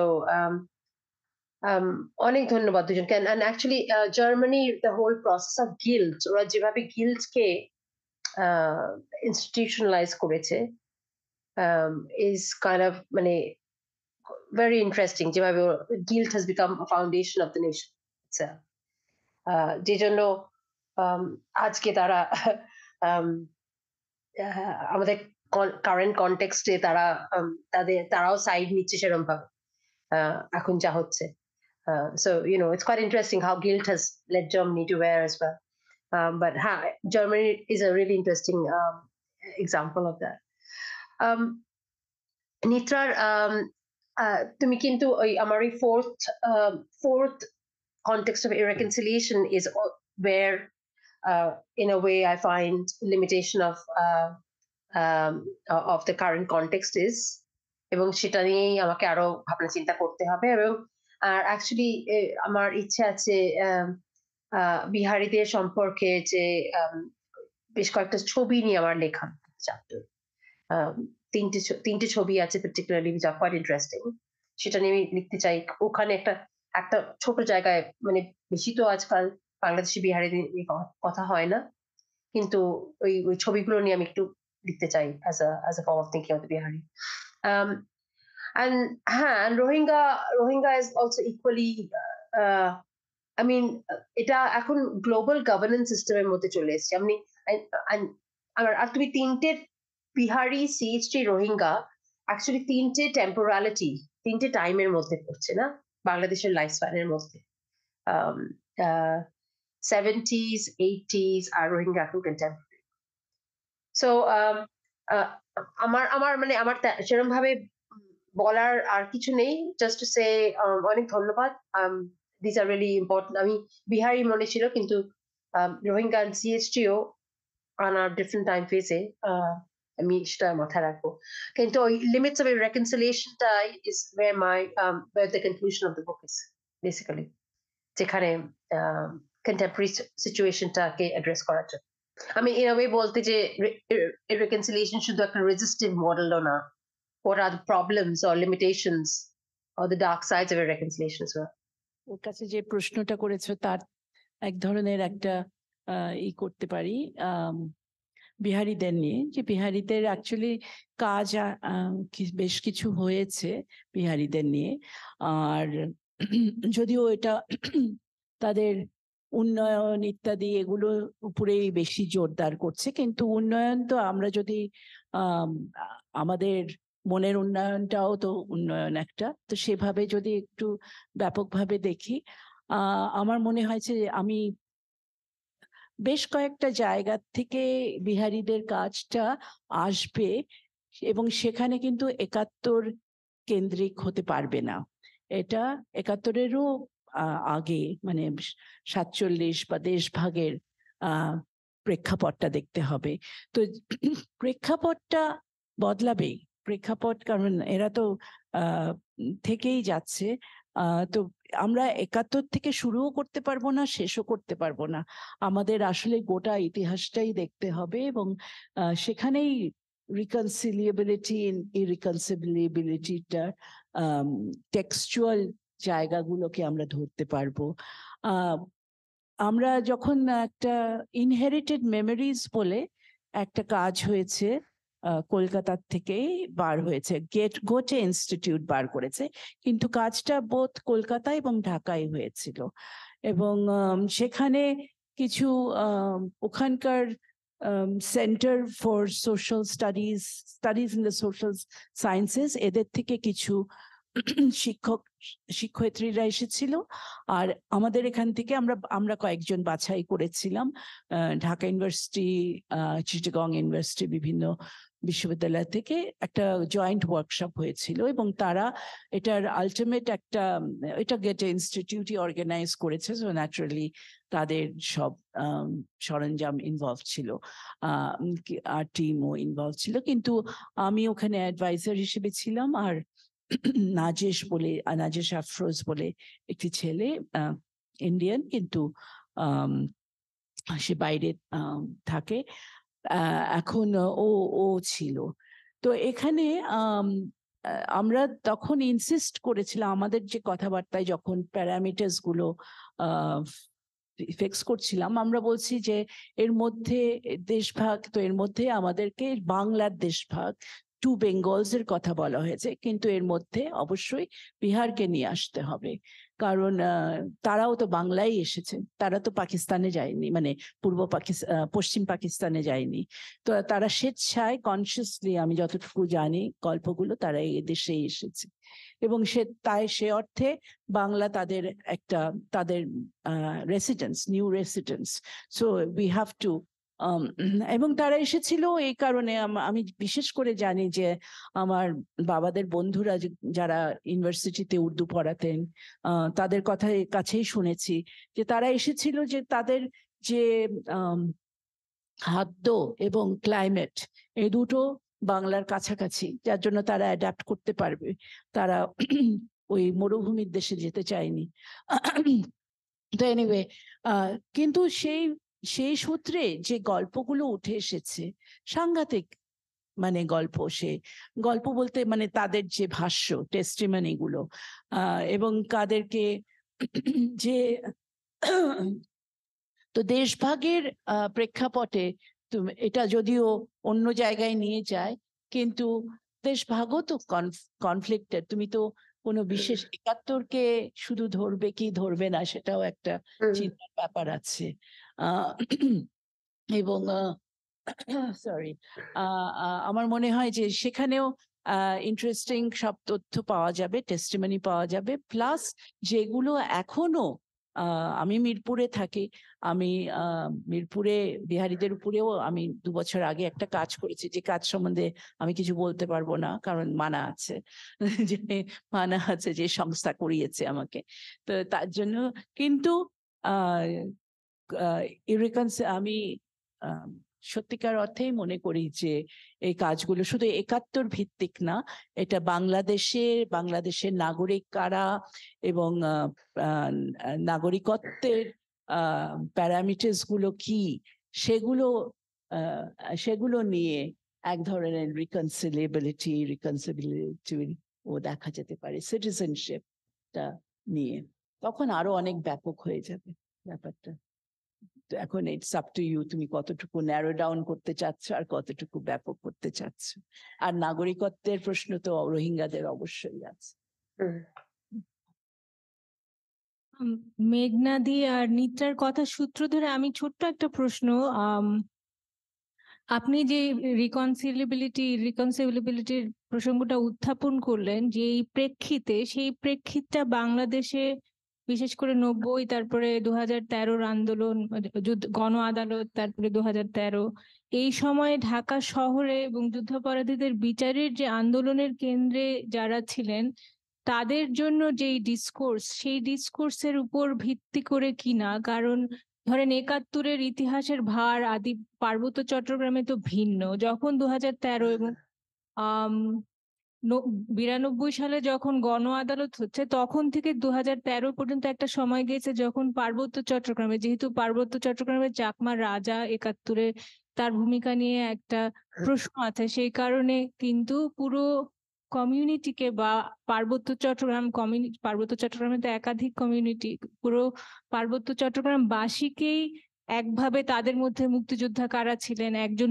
পার্বত্য চট্টগ্রামে একজন বীরাঙ্গনা আছে, তাকে খুঁজে বের করা, এবং সেটার মধ্যে দিয়ে একটা এই আন্দোলনের সম্পৃক্ততার জাস্টিফিকেশন, ইতিহাসকে গ্রহণ করার, যে ওরা স্বাধীন বাংলাকে গ্রহণ করতে পারার দায়ভার হঠাৎ করে আরো বেশি ভারী হয়ে গেল এই যখন ঢাকায় এই আন্দোলনগুলো তর্ক বিতর্কগুলো জোরালো হতে, ফলে আপনি যেই বাংলাদেশের ক্ষেত্রে বিশেষ করে এই ইরেকনসিবিলিটির কথাটা বলছেন, তখন কি সেটা আমরা বলতে পারি যে ঢাকা এবং ঢাকার আশেপাশে এই দুটো আন্দোলনের মুহূর্তের যে ডিসকোর্স গুলো সেগুলোর জন্য বেশি প্রাসঙ্গিক হবে কিনা?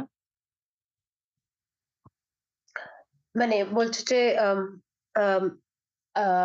ওটা ওই কনটেক্সটে 2013 কনটেক্সটেই শুধু রয়ে ইরেকনসিলিয়েবিলিটিটা ইজ দ্যাট ওই কনটেক্সটে রয়ে গেছে, সেটাই বলছো তুমি সাদিয়া?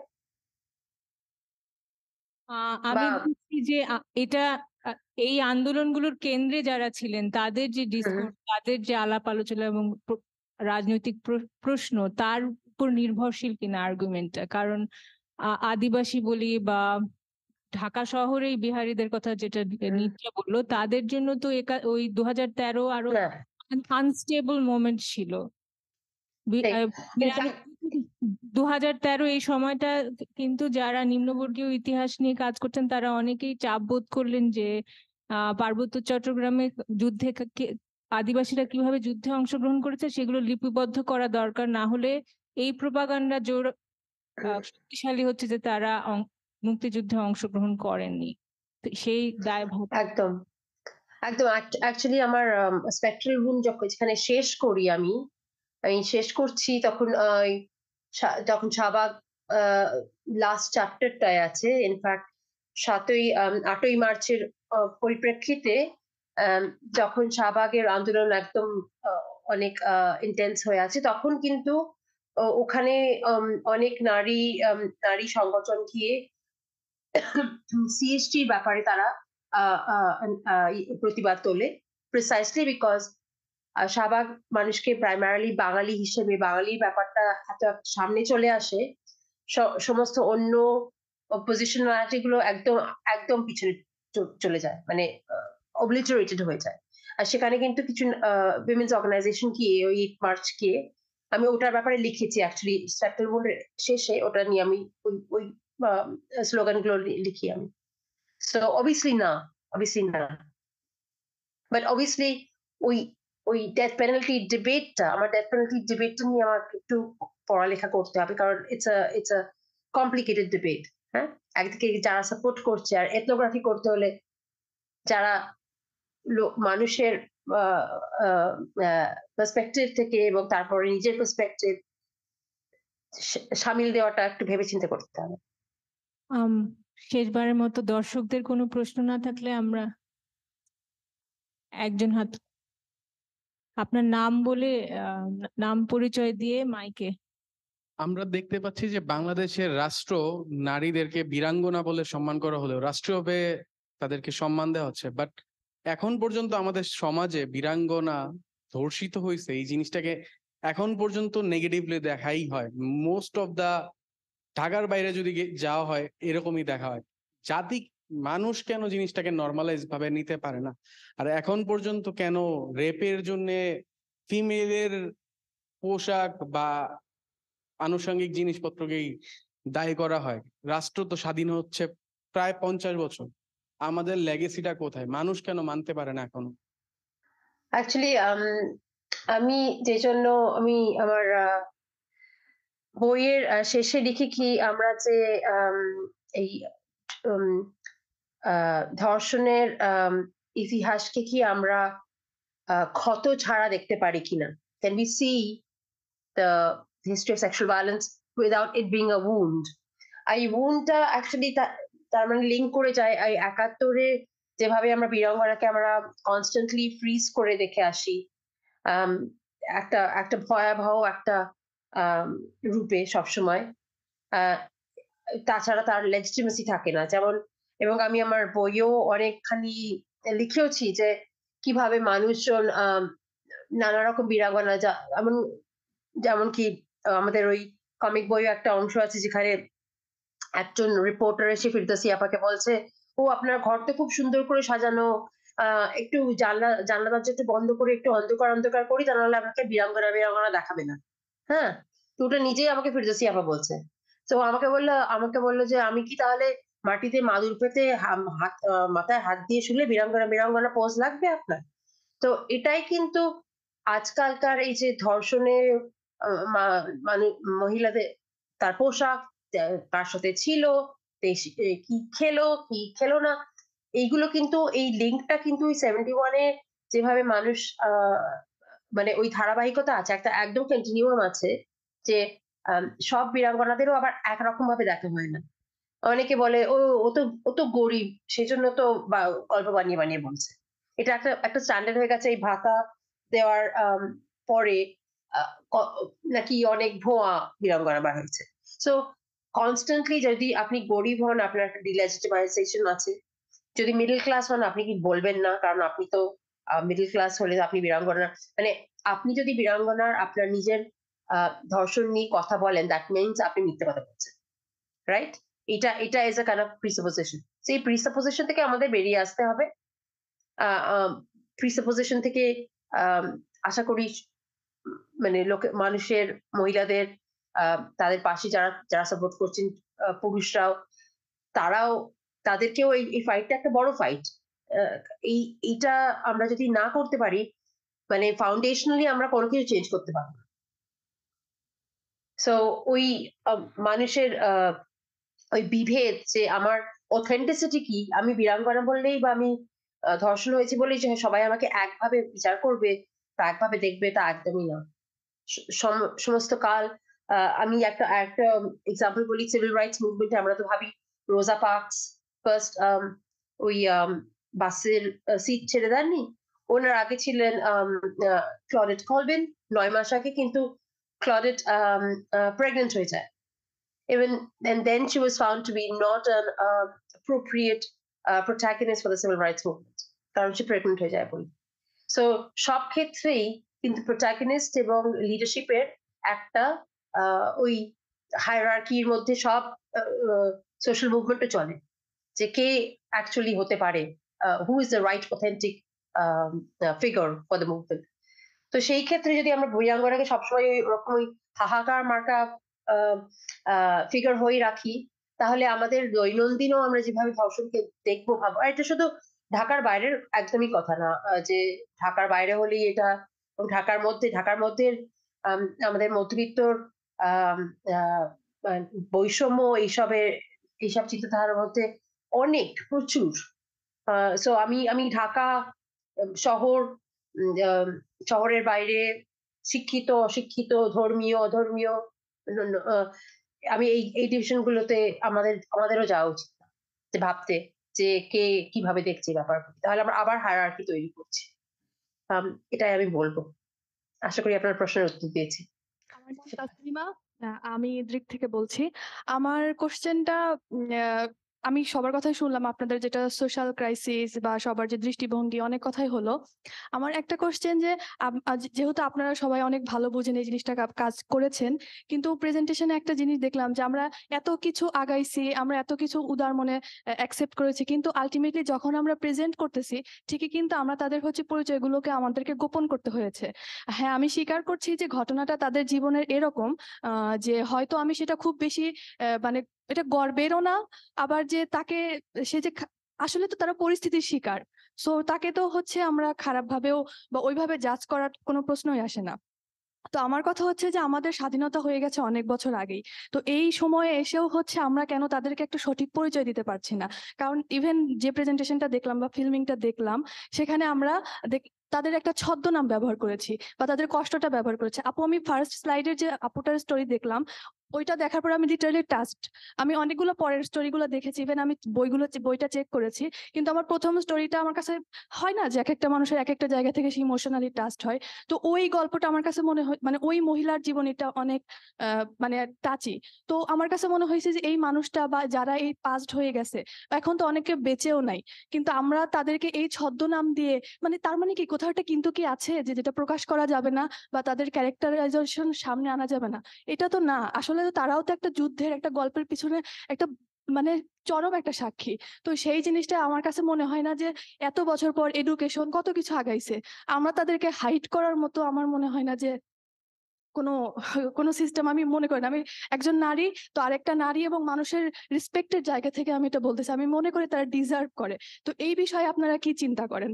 আর এখনকার যে এডুকেশন, এই লেভেলটাকে কি হিসেবে দেখে? এই নারীগুলো ইতিহাসই থেকে যাবে, আরো পৃথিবী আগাবে, কিন্তু তাদের পরিচয়টা সত্যিই ডিজার্ভ করে। একটা দেশ গঠিত হয়েছিল, সেই সময় তারা ভূমিকা রেখেছিল। তো আপু, আমি মনে করি যে এটা চিরন্তনই সত্য যে ওরা ওই সময়ের জন্য তারা ছিল, এটা কেউ মনে করুক বা না করুক, বাট তারা দেশের ইমোশনের সাথে ছিল। তো এইটা কিভাবে আপনারা চিন্তা করেন যে এই জেনারেশন বা এত কুসংস্কার, ধর্মীয় অধর্মীয় অনেক কিছুই থাকবে, তারপরেও এটা কিভাবে ছড়ানো যায়, বা এটা নিয়ে আপনারা আসলে কিভাবে দেখছেন? এটাই আমার ইম্পর্টেন্ট প্রশ্ন। না, না, খুবই, খুবই গুরুত্বপূর্ণ প্রশ্ন একদম। আম আ আর এখানে হয়তো আমাদের আম আ সমাজবিজ্ঞানের লিমিটেশন, যেটা আপনি বলছেন যে ওনাদের নাম কেন নেই এখানে। তো ধরেন চাচিদের আপনি হয়তো জানেন যে এই কাজ করতে গেলে আমাদের এথিক্যাল গাইডলাইনস ফলো করতে হয়। এথিক্স এর মধ্যে ইউজুয়ালি যে আমরা যাদের সাথে কাজ করি তাদের নামটা অ্যানোনিমাইজ করতে হয় নানা কারণে। শুধু এটা তাদেরকে লোকানোর জন্য না, একদমই না। লোকানোর তো প্রশ্নই ওঠে না। কিন্তু ওই এথিক্যাল গাইডলাইনস গুলি ফলো করে যে, কারণ ক কখন কি আনইনটেন্ডেড কনসিকুয়েন্স হয়ে যায় তাদের প্রতি সেটা মাথায় রেখে এবং সেই জন্যই তাদের নাম তাদের ছদ্মনাম, আমার বইও তাদের pseudonym দেওয়া আছে। আম এবং এটাই এটা একটা কমপ্লেক্সিটি ছিল। আমাকে ১ম এ চাচিরা বলতেন যে, "যেখানেই নাম দেখবে একদম তুমি নয়নিকা তুমি", কারণ ওনারা এত রেগে গেছিলেন সবার উপরে, "যেখানে নাম দেখবে আমার পুরো পাতাগুলো ছিঁড়ে দেবে। আমার নাম মুছে দেবে একদম। হ্যাঁ? একদম আমার নাম করবে না।" তারপরে আবার যখন আমার ওনাদের সাথে ৮ মাস ছিলাম। সরি? সরি ইন্টারাপ্ট করলাম। ফেরদৌসী চেয়েছিলেন তার ওনার নাম। নামটা রেখেছিলাম। হ্যাঁ, ওনার নামটা আমি তাই রেখেছিলাম এখানে। না, তুমি বলছো কি উনি নাম চাননি? হ্যাঁ, ওনার নামটা রেখেছিলাম তাই।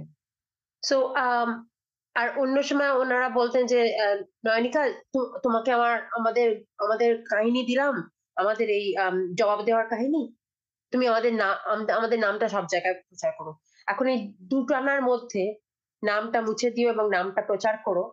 করে তারপরে আমরা ডিসাইড করি ওই এথিক্যাল গাইডলাইন সমাজবিজ্ঞানের আ আ ইয়েতে যে তাদের নামটা তাদের লুকিয়ে রাখার তো প্রশ্নই ওঠে না। তাদের একদম মাথায় করে কাজ করার মতো ইয়ে, এবং তারাও এই কমিক বইগুলি পেয়েছে, তারাও এই ছবিগুলি দেখেছে এবং এবং তাদের মনে হয় যে এই বইগুলি তাদের মতে এই বইগুলি বাংলাদেশের সব স্কুলে পড়ানো উচিত এই কমিক বইটি।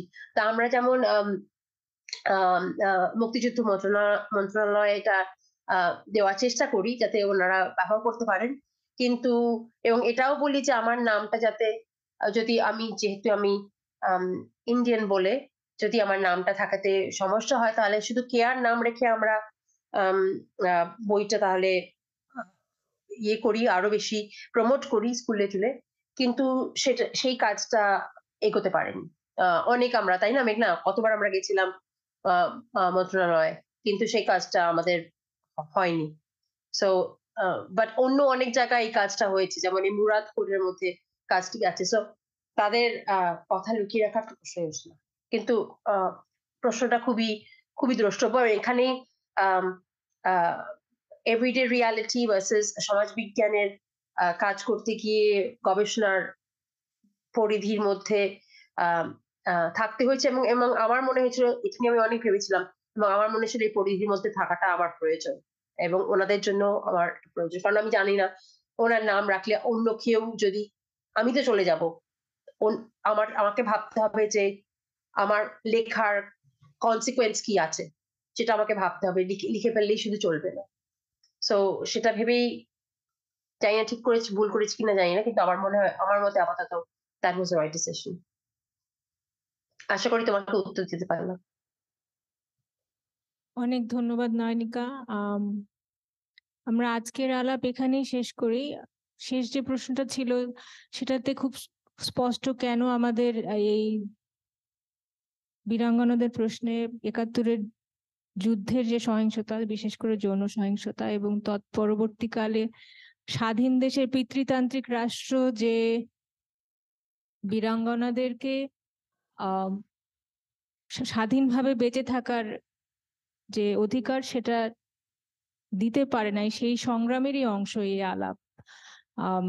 আপনি যে প্রশ্নটা করলেন, নাম দিতে পারা না পারার যে সামাজিক বাস্তবতা, সেই সামাজিক বাস্তবতা আছে বলেই আজকে আমরা এই আলোচনাটা করছি, এবং তার সাথে অন্যান্য জনগোষ্ঠীর কিভাবে এই বিচার প্রক্রিয়ার সাথে ন্যায্যতার বিচার প্রক্রিয়ার প্রশ্নগুলোকে মুখোমুখি হচ্ছে, ইতিহাসের মুখোমুখি হচ্ছে, সেইগুলো নিয়ে তর্ক করা, প্রশ্ন করার সুযোগ করে দেওয়ার জন্য নয়নিকাকে অসংখ্য ধন্যবাদ।